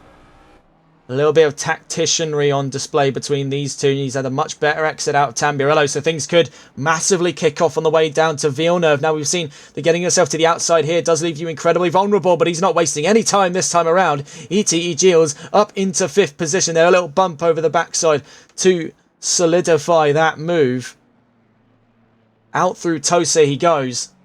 That is remarkable stuff then by ETE Geels. We'll try and get on board the perspective of the car attacking for position now. That being Old Man on Track in the number 28 BMW. 55.5 minutes. You will get the timing charts up in just a moment's time. We'll also get the standing order up to discuss where things stand with 2 mandated pit stops still left to play. Old Man on Track is still holding on to this one very, very closely. He's not particularly happy about what went on in that move down at turn 6 and turn 7. Could have been a little bit more room left in his mind. So now we'll get the timing charts up to show you how much more time we have left in this race. So just under 55 minutes left to go. 54 minutes on the timing charts here to get towards the end of the race. That battle of 5th quickly falling by the wayside there. You can see the Mustang absolutely takes off in a straight line. The BMW, which is also renowned for very good straight line speed, has just got nothing on it. In that last lap, he was nearly a second slower than ETE Geels. So we have a look around here to see what the shake-up is with the standing order. We can see that the top 3 still at quite a distance with one another at the moment. Nothing too crazy going on. We do want to try and check in. That was Space there battling with Wadenator. So we'll take to the perspective at the moment of the number 30 McLaren fighting for 11th. Has got a clear line of sight on 10th position, but in between both himself and Otzi is Essenquist there in the white and blue BMW. The Aston now slowly falling into frame, so I would make the argument this is the battle of 10th position coming up. Right now, though, is the battle of 11th, with Wadenator looking to get towards the inside as we head towards Ravazza. We're heading down at turn 16. You can see the Mustang putting himself to the inside at 16. Is actually going to be to the outside if he stays there at 17. So Space holding him off for the time being. We'll see what either of these two do. Moreover, we'll see what Otzi in front of them does there at the back of the top 10 as we head into the pit lane. Essenquist is coming in, so the number 223 car, the 3rd place car, now into the pits. You can see Wadenator has got a straight line run here on Space as we head down the opening straight, round turn 1, down towards Tamburello we go. The Mustang is just unrivaled in a straight line there. The McLaren has run out of road down into what is now 11th position. So we did gain a position on that run around. Briefly did become the battle of 10th. But off goes Wadenator. So we'll go on board with... oh, more trouble there as we just caught them. Scott Milbank with an incident down at the Variante Alta. Not the first we've seen this race. See Tommy and Pete doing battle here. This is for 15th position. Ferrari to the outside.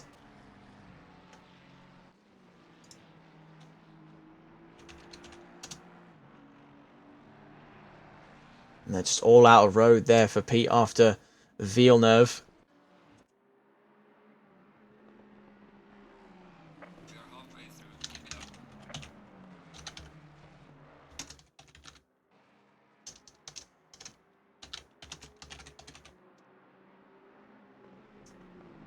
Now looking at the battle here. This is for 9th between Otzi and Wade Nater. We did try to catch an update to what's gone on with Boris. He's into the pit lane. Was briefly in first. Has now dropped a few positions after taking that first pit stop. Now leading the race is Fast Fanatical.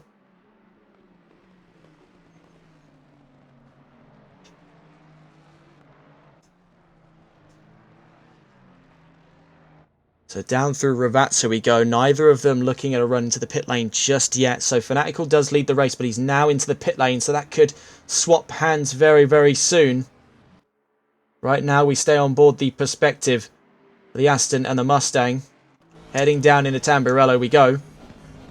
Mustang still eyeing its way to the inside, just doesn't have enough room there past the first apex of Tamburello. As we get to the second half of the chicane there, was just backed up on by the Aston Martin, so not the best of exits for either of them. They're slowly backing themselves into the battle we saw earlier on. Wade Nater versus Space, they're both catching up into the fray with Regent entering the mix as well. Just having got the position up on Space there, so Wade Nater surfing one battle into the next and has brought with him his previous adversaries. About 2 seconds there off. Regent's actually had a cropper there out of turn 7. We can see the Ferrari was just hanging off of the gravel trap at turn 7. Wade Nater looking to the inside here. Round Piratella we go, and out through turn 10 is swept it across the nose of Otzi as we enter Aqua Minerale. The Aston Martin run out of road there, just had nowhere to defend the line from. Has tucked back in behind. Wade Nater has had a very solid drive, definitely in the bookings at the moment for driver of the day. Has really pushed the shove here. That Mustang has been getting all elbows out for position inside the top 10. Looking to see then what has gone on with the previous race leaders, as Fast Fanatical briefly led the race, is now down to 5th. Boris up to 4th. Bear in mind, 3 cars ahead of them that have still yet to take a pit stop. GTR Twiglet, Old Man on Track and Tyler V. People in chat asking me how I'm in spectator mode. How Assetto Corsa works is that servers, when run via G-Portal, I believe it's something to do with the code, they can code in a spectator password, which is separate from that which the drivers use. So I can enter a spectator password and be entered into the lobby. You can see I'm at the bottom of the timing charts, and it will say spectator next to it, as I'm not actually classified as being in this race. I've not taken either of my pit stops because I'm not in the race. They code in, effectively, you as a racer, then they give you a separate password for you to enter in, and the game basically just boots you to this menu to where you can have a look around. You can see all the drivers, you can change the HUD and the UI. I'm not going to try and demonstrate it right now because it has a very bad habit of crashing the game when you do it mid-race, but you can also change the camera selection, so you've got these really cool TV cameras, I call them. So you've got views from inside the car, from unique angles, dash cams over the rear. We love to look at that as well. We get to see the big rear spoilers and see the cars behind there. You can see also the other TV cameras, the exteriors. And you've also got the game cameras as well. So close, far, interior static, interior without steering wheel, helmet cam, which we love to use as well, bonnet cam, and then over the nose.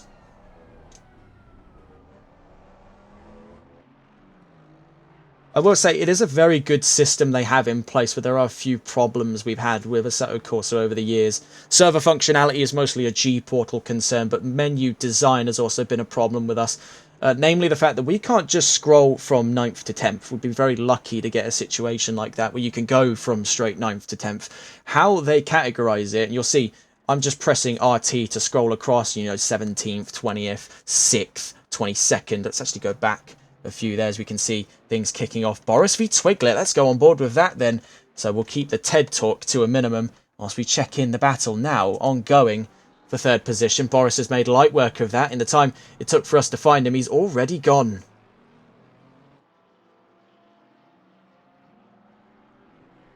So up into those podium positions, he's ahead of the Lexus of GTR Twiglet.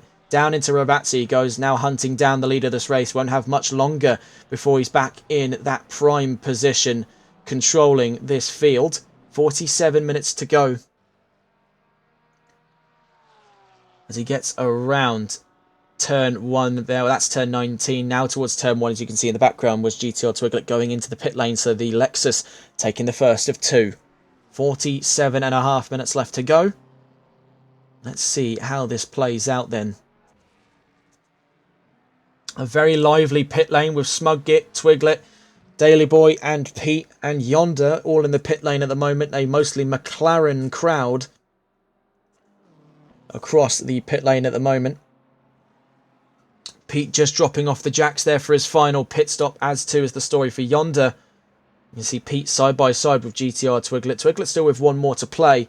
Pete, having took all of his mandated pit stops, has been given the green marker and the green light to go to the end of this race here, undisturbed by any intervention from the stewards in regards to any pit lane infractions. That's on the grounds, of course, that he's not been speeding on his run through here for the last time. I'll actually stay on board just to see, out of curiosity, what that run out of the pit lane is going to look like, because it's a bit of a squeeze there between the Lexus and the McLaren. ETE Gilles quickly catching up Twiglet there, and he's dropped a position on the exit of the pits. Tyler V leads this race, still having yet to have taken a pit stop, is finding himself rather vulnerable here, with time quickly dropping by the wayside, and he's yet to have taken either of his pit stops, both of which take a minimum of 20 seconds stationary. That's not factoring in the 20 to 30 or so seconds it takes to get in and out of the pits, depending on where your pit box is here in Imola. It's a very, very long pit lane to play with. Can't be much worse than it is in Spa, where you've got to use the whole Grand Prix pit lane before you get down to the special GT pit lane that runs parallel to Eau Rouge and Raidillon.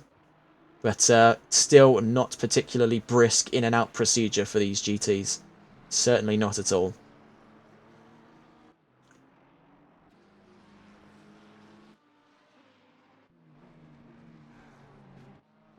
Looking around the field to see where our next battle for position is coming from.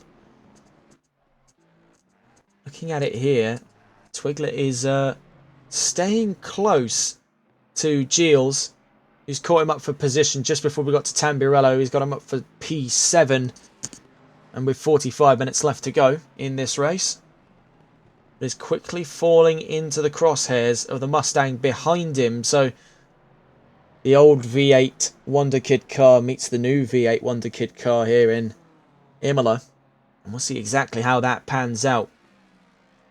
Staying on board with Twiglet right now, crossing the line there of the three cars to get across. Of course, this was his outlap after this run into the pit, so we'll see if he's hitting for those high 143s the Mustangs around him have been capable of on the exit of this lap 34.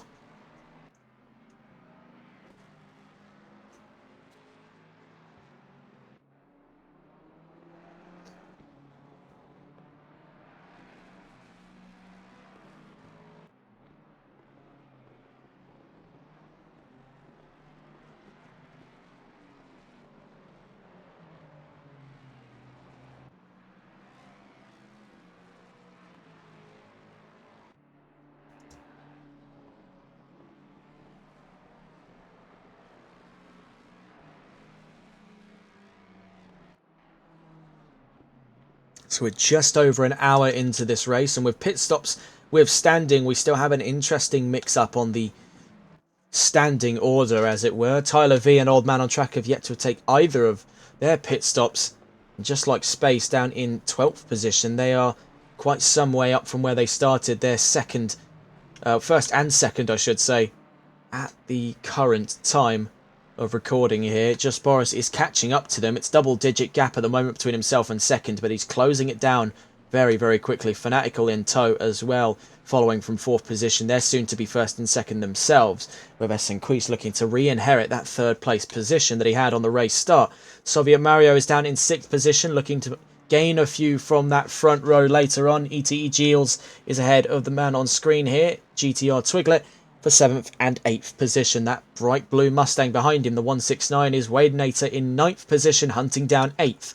Rounding out the top 10 is the Aston Martin number 6 of OTC 789 in the silver category.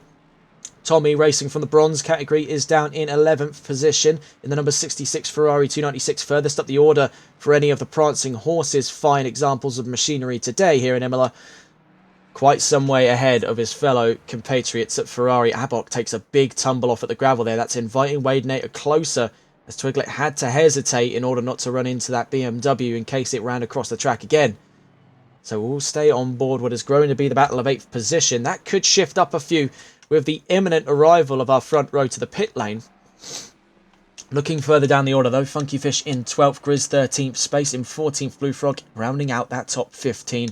Scott Milbank in 16th, Region in 17th, Rafing 18th, Abok 19th, Pete in 20th, Antion 21st, Evil Smiler 22nd, Cardzilla in 23rd, Dollar Up 24th, GTR Daily Boy in 25th, and DSM Yonder in 26th. We've had 2 DNFs over the course of this race from what was a 28-car grid coming in around 5. We're now down to 26, provisionally 25, as Yonder looks to be staying in the pits for the rest of this race.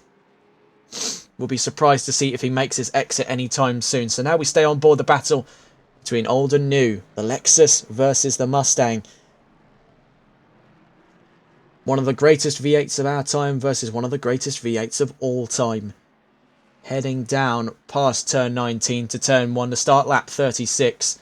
What can Twiglet do here up against the Mustang? It's like a NASCAR race when you hear the flyby. Brilliant, brilliant stuff. Nothing beats the sound of a naturally aspirated V8 in my mind. One of the best sounding engines ever made. Heading out through Tamburello then. Decent exit by both. It could go either way here, looking for the perspective of either of them. This is on board the helmet cam as we go through the Variante Villeneuve here from GTR Twiglet's perspective, keeping things very clear and narrow. But that Mustang is right behind him. Wade Nater's looking for the inside at Tosa. Can he make it stick though, or is Twiglet going to try for a switchback on the Mustang? It's a nasty corner to try for there, but now down into 8th position. I'd say this has actually been bumped up to 7th. We've just seen that we've gained a position over the course of lap 36. So do expect that to shift up a few more times. Tyler V still leads this race and is actually catching up on this fight at the moment. Off by about 6 seconds to the fight on screen. 3 seconds from the next car down the field in 9th.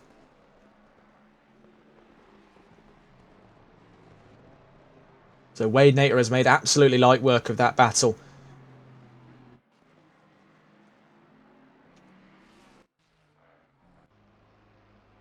See Space now making their way into the pit lanes for a stop-go 30-second. Will that count towards their final accredited pit stop?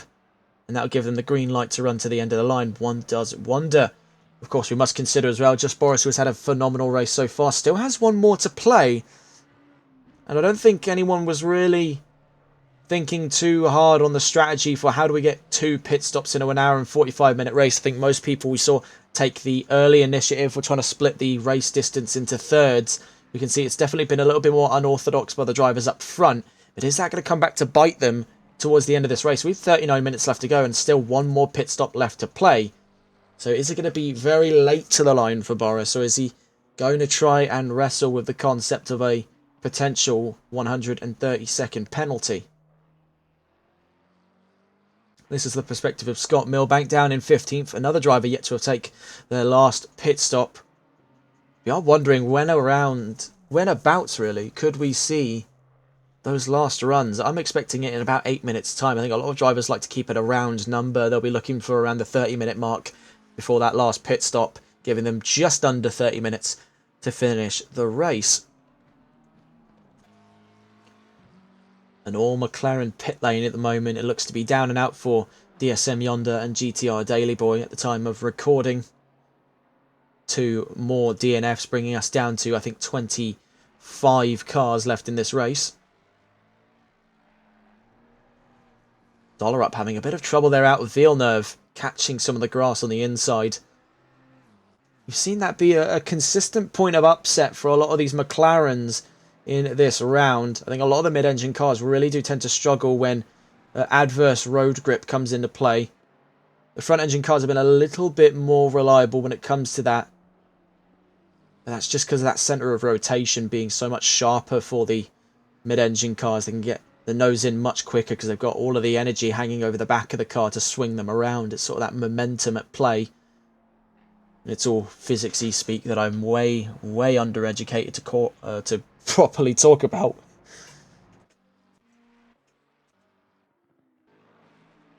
Here's Tyler V, still out on track, 39 laps running here, still with 2 pit stops to play. Is it going to be a case where he does one lap after the other?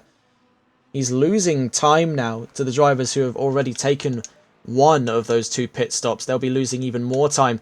to the furthest driver up the order who has taken both, that being Soviet Mario in the 26 Mustang. He'll gain quite a handsome amount of positions over the course of the next couple of laps, with a lot of drivers ahead of him still having yet to at least take one pit stop. There's two in that mix that have still yet to take either of them.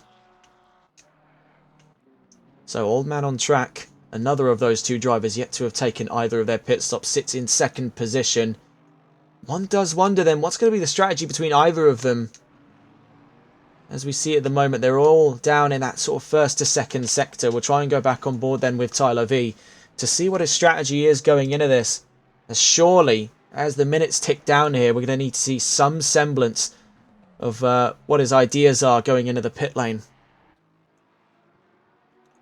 One pit stop is one thing entirely, but he's got to try and find a way to chain two of them, which is going to subtract so much time out of his race, and then still come out of this with a decent result. I think it's been something that's challenged a lot of the drivers. I think he's waiting for sort of when he starts to see the first rung of drivers behind him start going into the pits. Actually, yes, it's going to be now. So I think I may have somewhat of an idea of what he's planning here. I think he's going to try and undercut the drivers coming into the pit lane on the next lap. So he's going to do his pit lane run now. Hopefully, by the time he goes in for a second, he'll be in with all the drivers who are taking their last. So could be clever stuff, but there's a lot to factor in when it comes to that. A lot to factor in. Tyler V, though, is going to stay in the pits on his first of two pit lane runs. Tommy having to cut across the Variante Tamburello in the number 66 Ferrari. Tyres starting to fall away. Regent, also in the Ferrari, has taken both of their pit stops. Is very close to Oatsy in that Aston Martin. They'll be surfing a few positions very soon. This will be more than just meets the eye when it comes to the battle of 15th. You'll be looking for a battle inside the top 10 very soon. 35 minutes left to go then in this race. Fast Fanatical, still having yet to have taken one pit stop, is back into second and back leading this race then. If we can go and find them. Is just Boris. Back into commanding position of this race, but still, like I said, one more pit stop left to play. And that's pretty much the story for everyone on this grid, down to 13th position. You can see as well that Scott Milbank's into the pits now, so you've got this sort of trio of cars here down in 13th, 14th and 15th. That's Soviet Mario, Oatsy and Regent that have all taken their pit stops, all of their mandated pit stops, and are going to be able to surf positions here coming up very soon. I think we're going to see the bulk of these next couple of pit stops from 1st down to 12th in about 4.5 minutes time, as we get towards that 30-minute mark. Leading the fray then is just Boris. Looking for win number 5, but his strategy going to be on his side in this race. It was back in Indianapolis, but that was only when he had one pit stop to play with. He's got two this time around. What can the 999 do on this second pit run? 33, just under 34 minutes of racing left to go. We do have yellow flags out for the Variante Villeneuve. The number 30 car has run into some trouble. We're going to stay on board with the race leader here as he quickly approaches the scene of the incident. You can see there is a car stranded on the far side of the track there. The cars ahead of them having to try and jump their way around. Hanging to the side of the road there on the right hand side is Space. That yellow flag is still out until he gets himself moving. He's going to quickly find himself in the iron sights of Codzilla in the 23rd position of this race in the 55 car. We've gone back to green flag conditions for the time being. That could have ended in disaster there. He had to pick and choose his time to try and get out of that spot.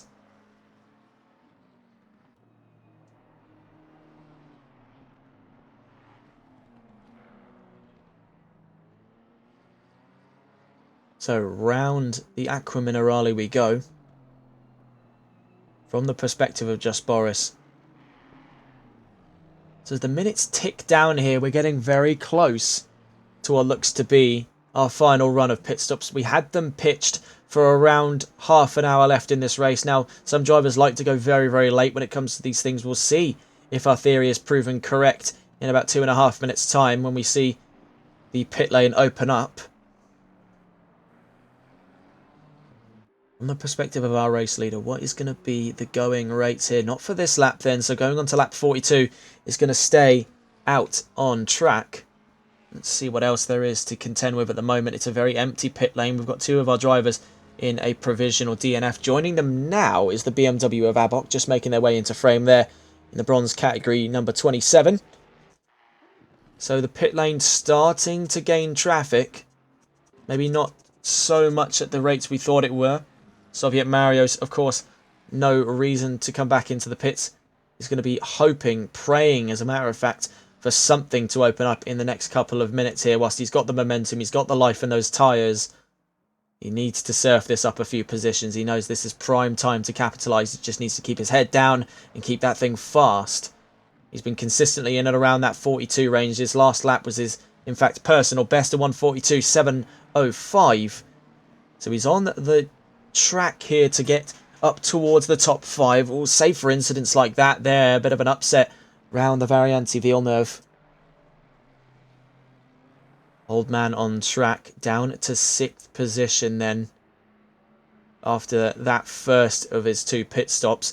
Not a huge loss in his book. Still second in the championship, but some way down on the points charts, especially with one more left to go. I think both him and Tyler V are considering that option of trying to usurp the latest run of pit lane stops for the end of this race. We're in and around that golden mark then. We're at the 30-minute mark now. We'll see what's going on up front.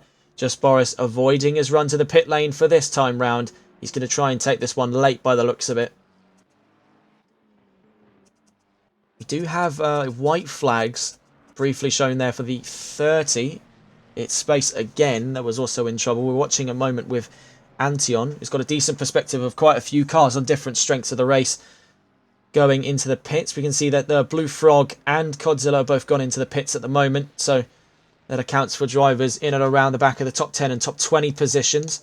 Looking on the overall timing charts, we can see just around where that split is there.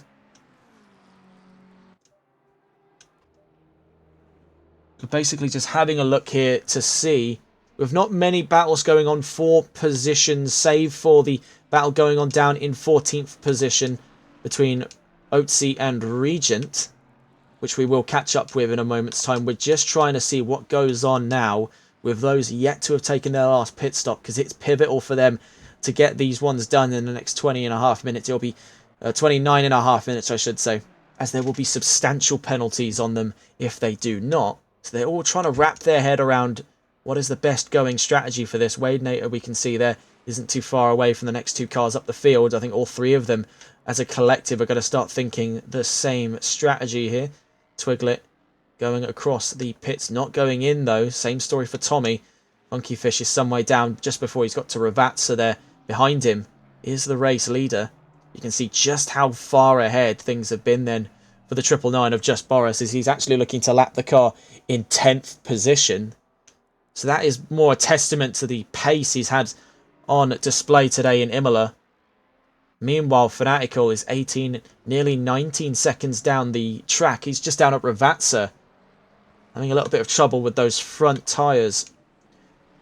You can see, though, drivers who have now taken both of their pit stops and have got 28.5 minutes of free run of this track, unabashed by strategy. Soviet Mario, Otzi, Regent, Pete, Blue Frog, Raything, Scott Milbank, Abok, Evil Smiler, Space, Godzilla, and technically as well Yonder.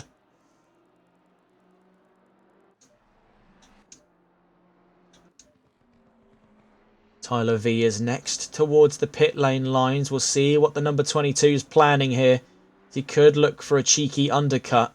Isn't going to be thinking about it on this run around. So let's go on board with that battle we were looking at a little bit earlier on. It was between the Aston and the Ferrari of Otzi and Regent. So let's see if we can find them here on track.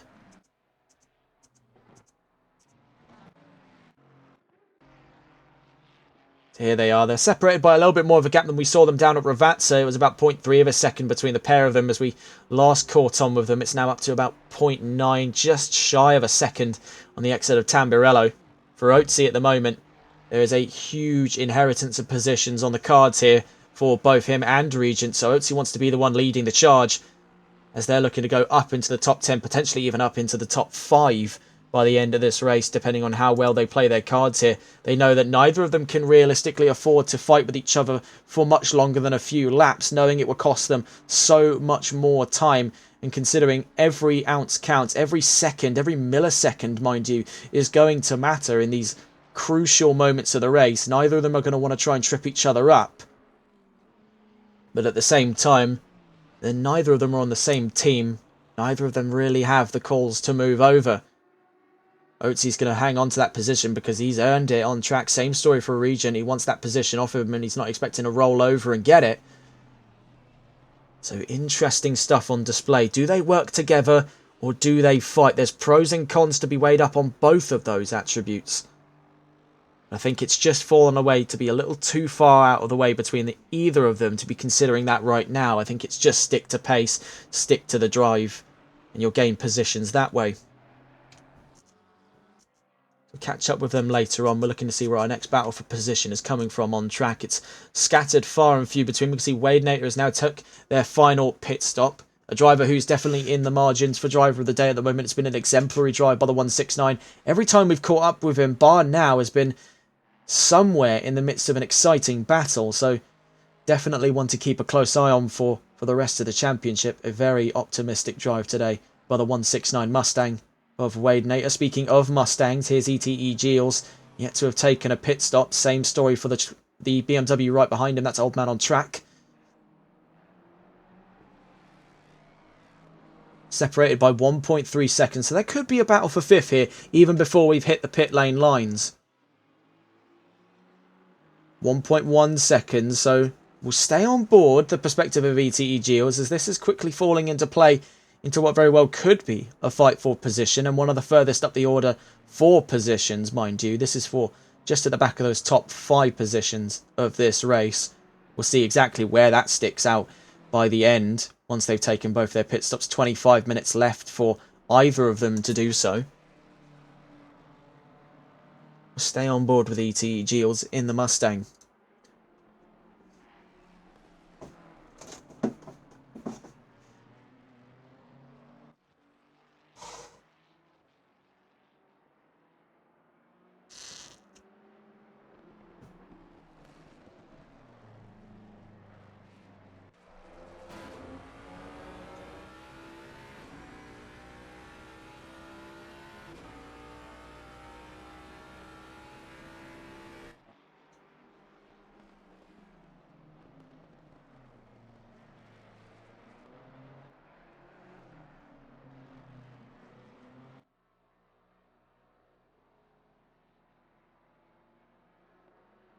So just having a look at the overall standings here, we can still see that 2 of those drivers that we observed before have now taken their last of their pit stops. One of them as well being Wade Nater, the other driver I believe having been, I think it might have been the Blue Frog as well, who was up in that top 13, top 12 positions. So now it's down to just 10 cars. First down to 10th, still all with one more pit stop to play. Everyone behind them bar 2 cars, that being Dollar Up and Daily Boy have yet to take the last of their pit stops, but feasibly you've got 2 sides of this whole grid now against each other. And they're soon to reunite. I'd definitely say we're going to see a big close-up between both of those halves over the course of the next couple of laps here. 23.5 minutes left to go of this race. We'll see how things play out. How lively does that pit lane get, and whenabouts is it going to be at its worst for that front sort of half of the grid? We'll catch up with these 2 in a moment's time. We just want to take a quick look around here. We do have what looks to be something fairly close to each other, though I do believe right now it is not for position. The 169 is catching up and looking to unlap itself from the 22 of Tyler V. Perhaps a harbinger now that the tyres are starting to fall off for the cars up towards the front of the pack here, where Tyler V has been given what looks to be a fairly hard time for holding on to his position on track. Maybe not his position in the race, but position on track to a car that he had just lapped. You can see on that last lap, despite Wade Nater being 6 seconds slower than Tyler V, he's absolutely on the back end of that Lamborghini, harassing him for position around Tambirello.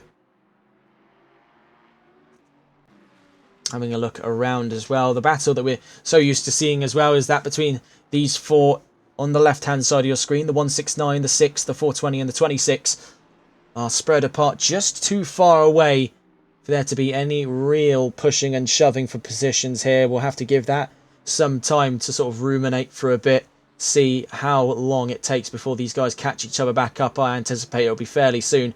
Wade Nater, despite the fact that this isn't even for a racing position, is battling with Tyler V. Watching the perspective of Tyler V, you see the Mustang is just eclipsing the back end of that Lamborghini. Got a little bit handful there through the Acqua Minerale. Now, this isn't for battle, but it is just interesting nonetheless. We'll go back on board the battle we were observing earlier. See where that picks up. That was, I believe, ETE Geels versus Old Man on Track. It was sort of slowly picking up into what could have been something there. Right now, that's fallen by the wayside with our previous little group of drivers.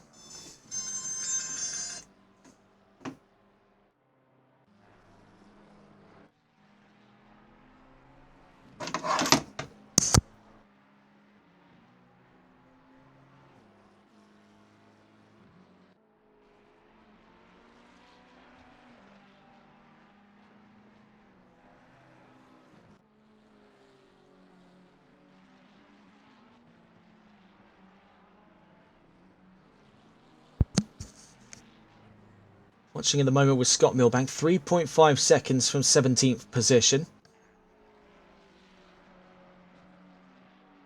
No current indication of a battle on our hands then, so we want to try and find the battle we were observing from earlier.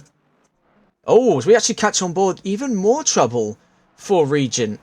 This time, heading down through Villeneuve, so that's even more trouble in the bookings for Regent. He's not looking to lose position just yet. We can see that Geels is now, I believe, ahead there of Old Man on Track, up into 5th. The Mustang has clawed through for that position at the moment. Bear in mind that all of that battling between the pair of them has actually invited Twiglet in. That gap is starting to fall. Only just picking back up as we enter the middle sector of the track now. Down through Acqua Minerale, the battle of 5th position still lively between the pair of these two, but strategy will play a huge role in what decides position. Bear in mind, still one more pit stop. And this late in the race too is very nail-biting stuff, but they're acting as if it's barely even there. Old Man on Track and ETE Geels going head-to-head here for P5. Down towards Ravazza we go then.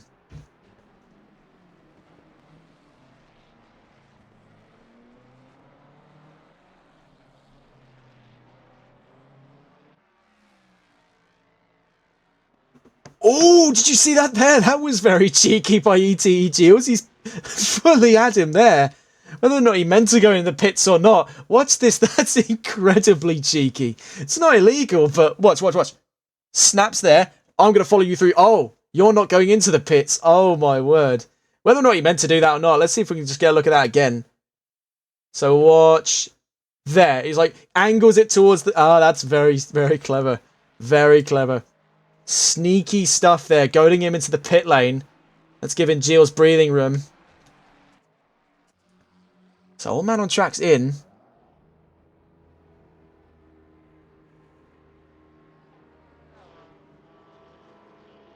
Oh, we have a first-time chatter asking for some technical information here. Oh no Noodles, sorry, asks, if an Xbox is a computer, I get that it's not a PC, but it still computes, and you can use the exact same steering wheel as a PC user, what's the major difference between playing on Xbox versus PC when using a G920?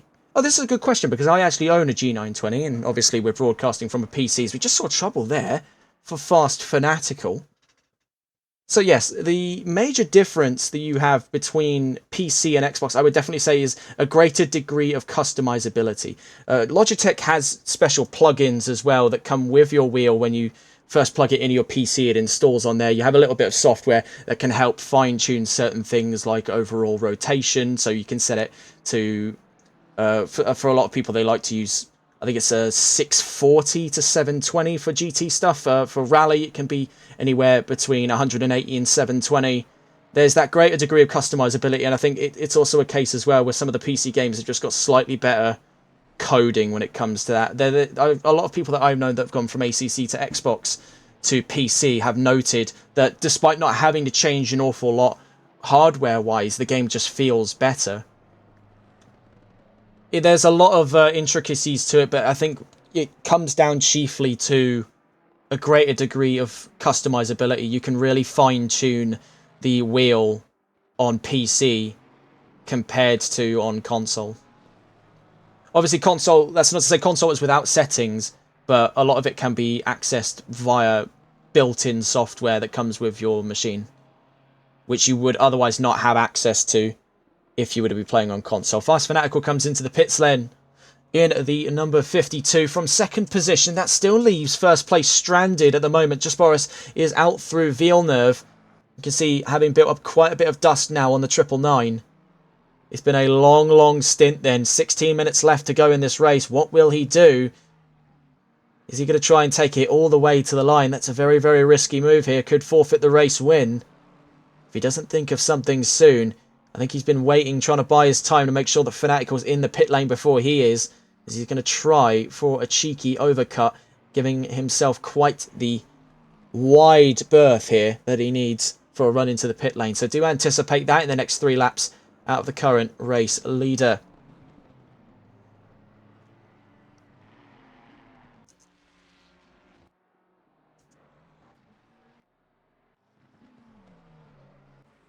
Looking around the field here, seeing where our next battle could be coming from. It is the battle of Oatsy v Wadenator. It's a tale as old as time.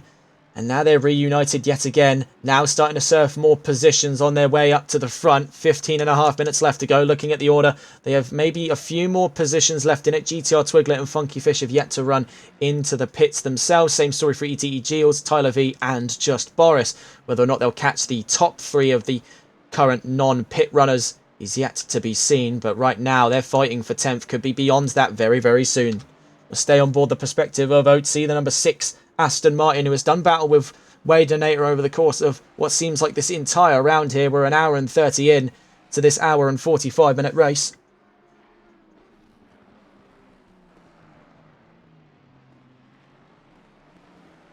So exiting Aqua Minerale up towards the Variante Alta.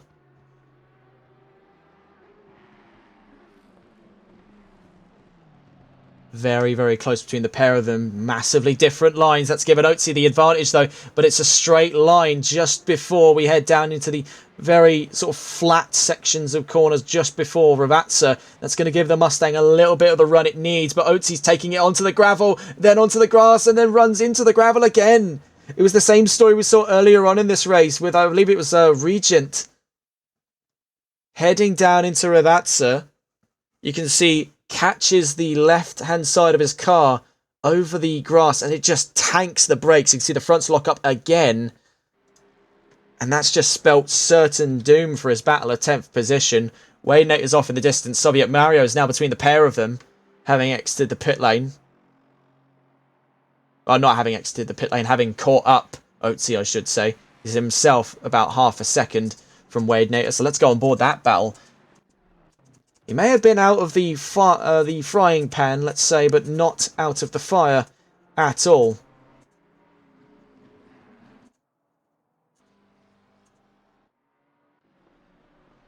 Oh no, Noodle says I've got to head out to pick up my boys from daycare, but I've followed. We much appreciate the follow. Thank you for following. Hopefully we'll see you again in the chat very, very soon.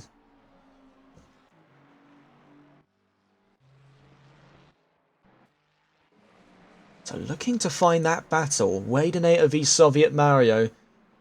The two Mustangs doing battle for 10th position.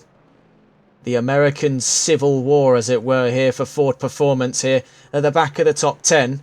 With Fast Fanatical still on podium for the American firm, heading down into the Variante Alta. 3 Mustangs united on track, but divided by position. Oatsy has a big run off there at the Variante Alta.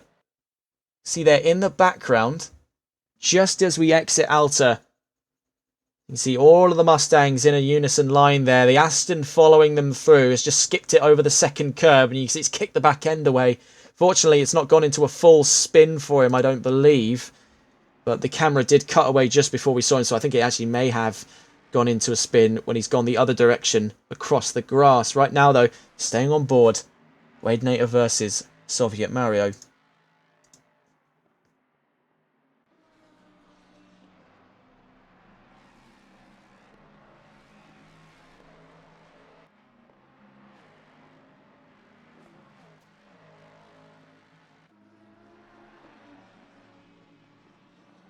So down through Villeneuve.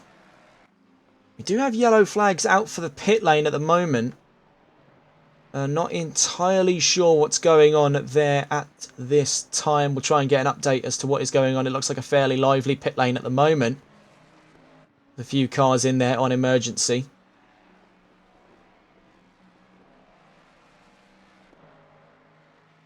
So a few more drivers into the pit lane here at the end of this round. 11 minutes left to go. Tyler V still hasn't come into the pits. Neither has ETEG, as they're going to take this all the way to the line by the looks of it. It's going to be a very last second run through the pits to take them to the end of round 5. It has been already a very engaging round here in the first endurance round of the championship. Of course, next of those formats coming up later on down the line, you'll be looking down towards March time, 5th of March for the Misano Endurance. And then further later down the line in April for the penultimate round, the Nürburgring 24 Endurance. So catching back on with Soviet Mario and Wade Nater. That looks to be boiling over out of Ravazza. Soviet to the inside. Wade Nater's now tucked in to behind him. This is now the battle for 9th position as they've surfed a few from the pit lane. That could jump up some more positions here by the end of this run. But heading down towards the Tamburello chicane. What can Wade Nater do here? He's gluing himself to the back of the car in front of him. The 26 versus the 169. Heading down to the Variante Villeneuve. Things are incredibly close here. It could be side by side. He backs out of it there. Better judgment by Wade Nater. Not trying to get himself into trouble this late on in the race. He's still holding on to what looks to be a very comfortable top 10 position at the moment. And is looking on for driver of the day. Proper elbows out stuff at the moment. It's been a delight to watch his performance. But can he try and elevate this to 9th? He lost out there through Ravazza. Can he try and regain some of that confidence here as we come around Piratella down towards the Acqua Minerale? So Just Boris is in the pit lane, so we will catch up with that. That is something to keep a very close eye on over the course of the next couple of minutes. He's in the pit lane right now, just coming to the end of the pit lane. Will he be caught up by anyone? I don't believe so. I think he's just that far out ahead. He was mind-blowingly fast over the course of this race. So exiting the pits with 9 minutes left to go. No one in sight there to try and take this off of him. Having a look, nearest driver down the field is nearly a lap away from him. That's Tyler V. So it's going to be 5 for 5 by the looks of it for Just Boris. But will it be second place for Tyler V? Is he's quickly going to lose out to Fast Fanatical on track? This doesn't even factor in runs to the pit lane. So let's see if we can go and have a look here on board with the car in second and third. Tyler V and Fast Fanatical. This is the battle of second position. The furthest up the order we've had all race long. The 22 versus the 52. There is that sort of great degree of unease in this battle. Of course, knowing that Tyler V is going to have to take a run into the pit lane very soon. But regardless of all of that, he's going to try for this tooth and nail as he now enters lap traffic. Funky Fish and Space having to take the long way around Tosa. Space actually loses out for his efforts there, but he's down in 20 seconds, so will be caught up by 23rd long before he gets towards 8th there, which was Funky Fish, the bright pink Aston Martin, following both of these drivers down through Piratella.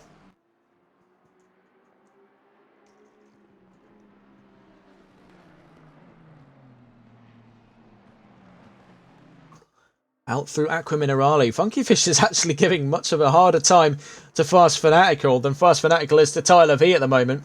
That stands a testament to how well he's managed those tyres, despite the fact that there's still one more pit stop to play. He knows that that podium is effectively dead in the water for him at the time.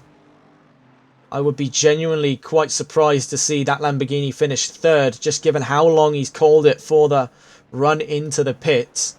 7 minutes, just under 7 minutes 20 before the checkered flag. And not even a whiff of a run into the pits there for that lap by Tyler V.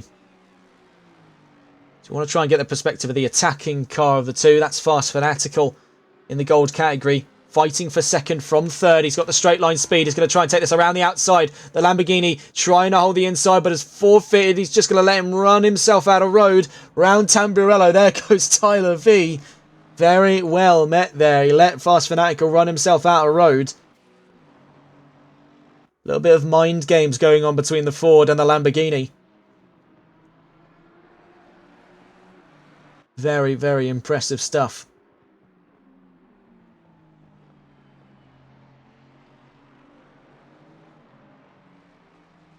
So looking at our standing order again, it is Tyler V, the only driver within 20 positions that has yet to take a pit stop, but he's running this all the way to the bitter end. It seems that strategy's not been to his aid. He might just get lucky for podium positions, but it's going to be a long call this late on in the race. Just Boris looks to take this all the way to the line for 5 for 5 of 100% win rate maintained 5 rounds into this championship. Still mighty impressive by the 999. The real question then on our mind is who inherits second and third. Esenquist is not too far away, mind you. Especially he's still in pit stop range. He'd be able to take second off of Tyler V. Take third, I should say, off of Tyler V. Fast Fanatical, though, is looking to take second. So, greater ambitions of the two right now. Tyler V finally forfeits to the pit lane. So that gives Fast Fanatical second. We'll see where that places the rest of the order here after what looks to be upwards of a 30 to 40 second run to the pits. Esenquist is closing in. He's definitely within range to take third. So we'll see exactly what he does here. Round Ravazza, the 223, has fought very hard for this one. Strategy's been to his aid. He's played his cards quite nicely. He'll be rewarded with a very nice podium position by the looks of things. He's 33 seconds up the road from the nearest car to try and take that off of him as he crosses the start-finish line here. Just under 5 minutes left to go. Is now up into third of this race. So very well met there by Esenquist. Up into third. Try and see then what is going to be going on for Tyler V. He exits the pit lane and it's gone from bad to worse. So on top of that, he's got a stop-go 30-second penalty. So that's disaster, striking very late in this race. 4.5 minutes to go. Tyler V could be out of the top 5. ETE Gilles is in closing range. So this is quite critical now for him. Is what is the sort of plan going forward? He's got 4 minutes to make a decision here. A stop-go 30-second penalty will ruin his race, but a 180-second penalty at the end of it will make it even harder to hold on to the top 5. What does Tyler V do? That is the question. Have a look around the field to see where our next battles are coming from just in the closing act of the race here. Soviet Mario takes Funky Fish for a ride here. Up to 8th. Off he goes. Wadenator in the background there has dropped by some positions. It is quite a tough one to call here as Soviet Mario, especially in the second half of the race, has really rose to the challenge. We'll see on board, though, the battle of 8th position as the Aston Martin, remarkably enough, outpaces the Mustang down towards Tamburello. So very well met by the pair of these two. A bit of contact for good effort. Nothing too dangerous. Stay on board with Funky Fish.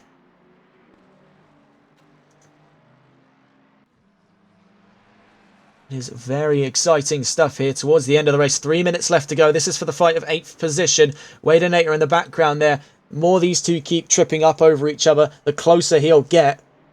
They're riding in each other's dirty air here. They've burnt their tyres out. They've took this all the way to the end of the race. It is brilliant to see. Whereabouts will it stack up, though? Being the question.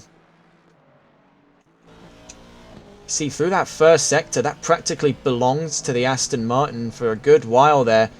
And that Mustang is running a much higher downforce setup than we've been led on to believe, because the Aston's eating it alive in the straights, which is a very odd sight given how the Mustang's reputation in straight lines precedes itself. Down through the Variante Alta then, Funky Fish staying on the back end of Soviet Mario. He wants to keep him within about 0.4 of a second where he is right now, if he wants to be in striking range for Tambirello, going down on lap 58. 2 minutes left to go, so we're eyeing up amongst the last laps of this race, so every corner counts between these two now. There is very little room for error and absolutely no time for caution. So on board with the Aston, taking round turn 19, we're heading to turn 1, so Tyler V still in the pits doing a stop go. This has gone up to the battle of P7 as they've gained a position for their efforts. Heading down to Tambirello, it's just not been enough on this lap. I'd say we still probably have one more in the bookings here before the checkered flag. More to follow from this battle. We'll catch up with them in a while as we try and check around to see what is going on further up the order. Fast Fanatical is in second, as through thick and thin held on to position. It's been neutral for him all race, but he'll come home to a very nice P2 finish. He'll elevate himself even further up the standings by the end of this race. Wade Nater is up into the top 10. He's in 9th position, having surfed Tyler V for that position. There's Soviet Mario, one of two in that fight we saw before. You can see that gap starting to close back down again. The Aston could be in closing range very soon, so we'll try and keep things brief here as we get to see some of the other drivers close to each other, but maybe not for actual racing position. 24th and 18th, Old Man on Track and Evil Smiler. So if you just heard there, the leader is on the final lap, so we're amongst the final moments of this race today. It has been a brilliant round here in round 5, but one more lap left to go. The man leading the fray by so far out in the lead is Just Boris to make this another win on his calendar. It'll be 5 for 5 then at the going record. 5 consecutive wins from the season start all the way to now. He's held on to 100% of all available wins, 100% of all available points as well, I believe, not factoring for fastest laps. So coming down towards the final set of corners here in Sector 2 as we get on towards the final run of the Aqua Minerale. Just Boris has had a very strong race today.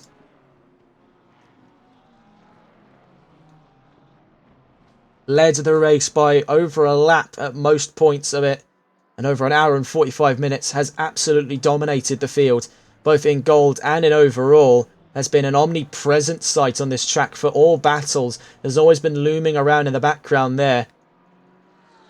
As we take it down to Ravazza for the final time, we are but moments away from crowning him a 5-time winner in this series. He'll continue that championship lead. It has been a brilliant performance out of him today. So exiting Ravazza, heading towards turn 19 we go, winning this race, and for 5 for 5, 5 in a row, 100% by Just Boris as he gets down towards the line, winning here in Imola. A brilliant performance out of him today. Now heading down towards the line from Ravazza is Fast Fanatical. But we want to quickly see Tommy finishing 5th in bronze. That is brilliant stuff as well. So just as they're crossing the timing line, we can also see GTR Twiglet crossing the line for 6th position. Soviet Mario and Funky Fish's battle coming to a closure. 7th and 8th for the pair of them. It has been a brilliant race they've shared in. And it's been, I think, a very jumbled top 10 for a lot of people. And definitely some taking more advantage than others. I say GTR Twiglet's also in the silent bookings for Driver of the Day. It's a very tough one to pick. You've had a lot of strong candidates. Fast Fanatical finishes 2nd. Essenquist very shortly making his way to the start-finish line. ETE Giles is some way away, but will be finishing in 4th position. So Essenquist heading down towards the timing lines then will share in a fantastic podium finish in the silver category for him today. Brilliant stuff by the 223. Down towards the line he goes, 3rd in Imola. So having a look around then. Pete and Grizz are still very close to one another. I may have to hold off on crowning 14th and 15th straight away. It's actually a drag race to the line. Very nearly looks to be going in the favour of Grizz. Who's it going to be as they cross the line? Just getting across by 0.068 of a second for 14th. Pete takes it from Grizz. Wow, that is razor thin to the line between the pair of them. That's brilliant stuff. ETE Geos finishes in 4th. Tommy at the back of the top 5 will be very happy with that top 10. If we look at the qualifying times as well, we want to try and take a look just now at those qualifying times. So ETE Geos has had a phenomenal race. If we were to take a look at that, he qualified 17th, has finished in, I think that was 5th at the end of that. In 4th, actually. So 17th to 4th. Twiglet's gone up into the top 6 from 12th. Wade Nate has only gained, I think, 1 or 2 positions. Tommy's gone from 11th to 5th. Very tough to say. To be completely honest, I think by just racecraft alone, it's a tough one to draw. But by result, it's absolutely ETE Geos with Driver of the Day. But I want to give an honorary mention to Wade Nate for that racing that he's done all race long. He's stuck around the back of that top 10. He qualified in 10th position or just outside the top 10. My memory's not so great here late on in this race. But he's shared in quite a few interesting battles with quite a few different drivers. It's a very tough one to say. I'd say Driver of the Day, though, is absolutely ETE Geos. 17th to 4th. Honorary mention goes to Wade Nater. But that's the end of the road then for round 5. It's been a bit of a jumbled round from us technical-wise, but we hope that you have enjoyed today's stream. No current confirmation as to whether or not we'll be around for round 6. There are external factors at play that may withhold our ability to cover next week's event. We'll try and give you an update closer to the time. But beyond that, that is the end of the show for us today. Thank you so much for watching and take care.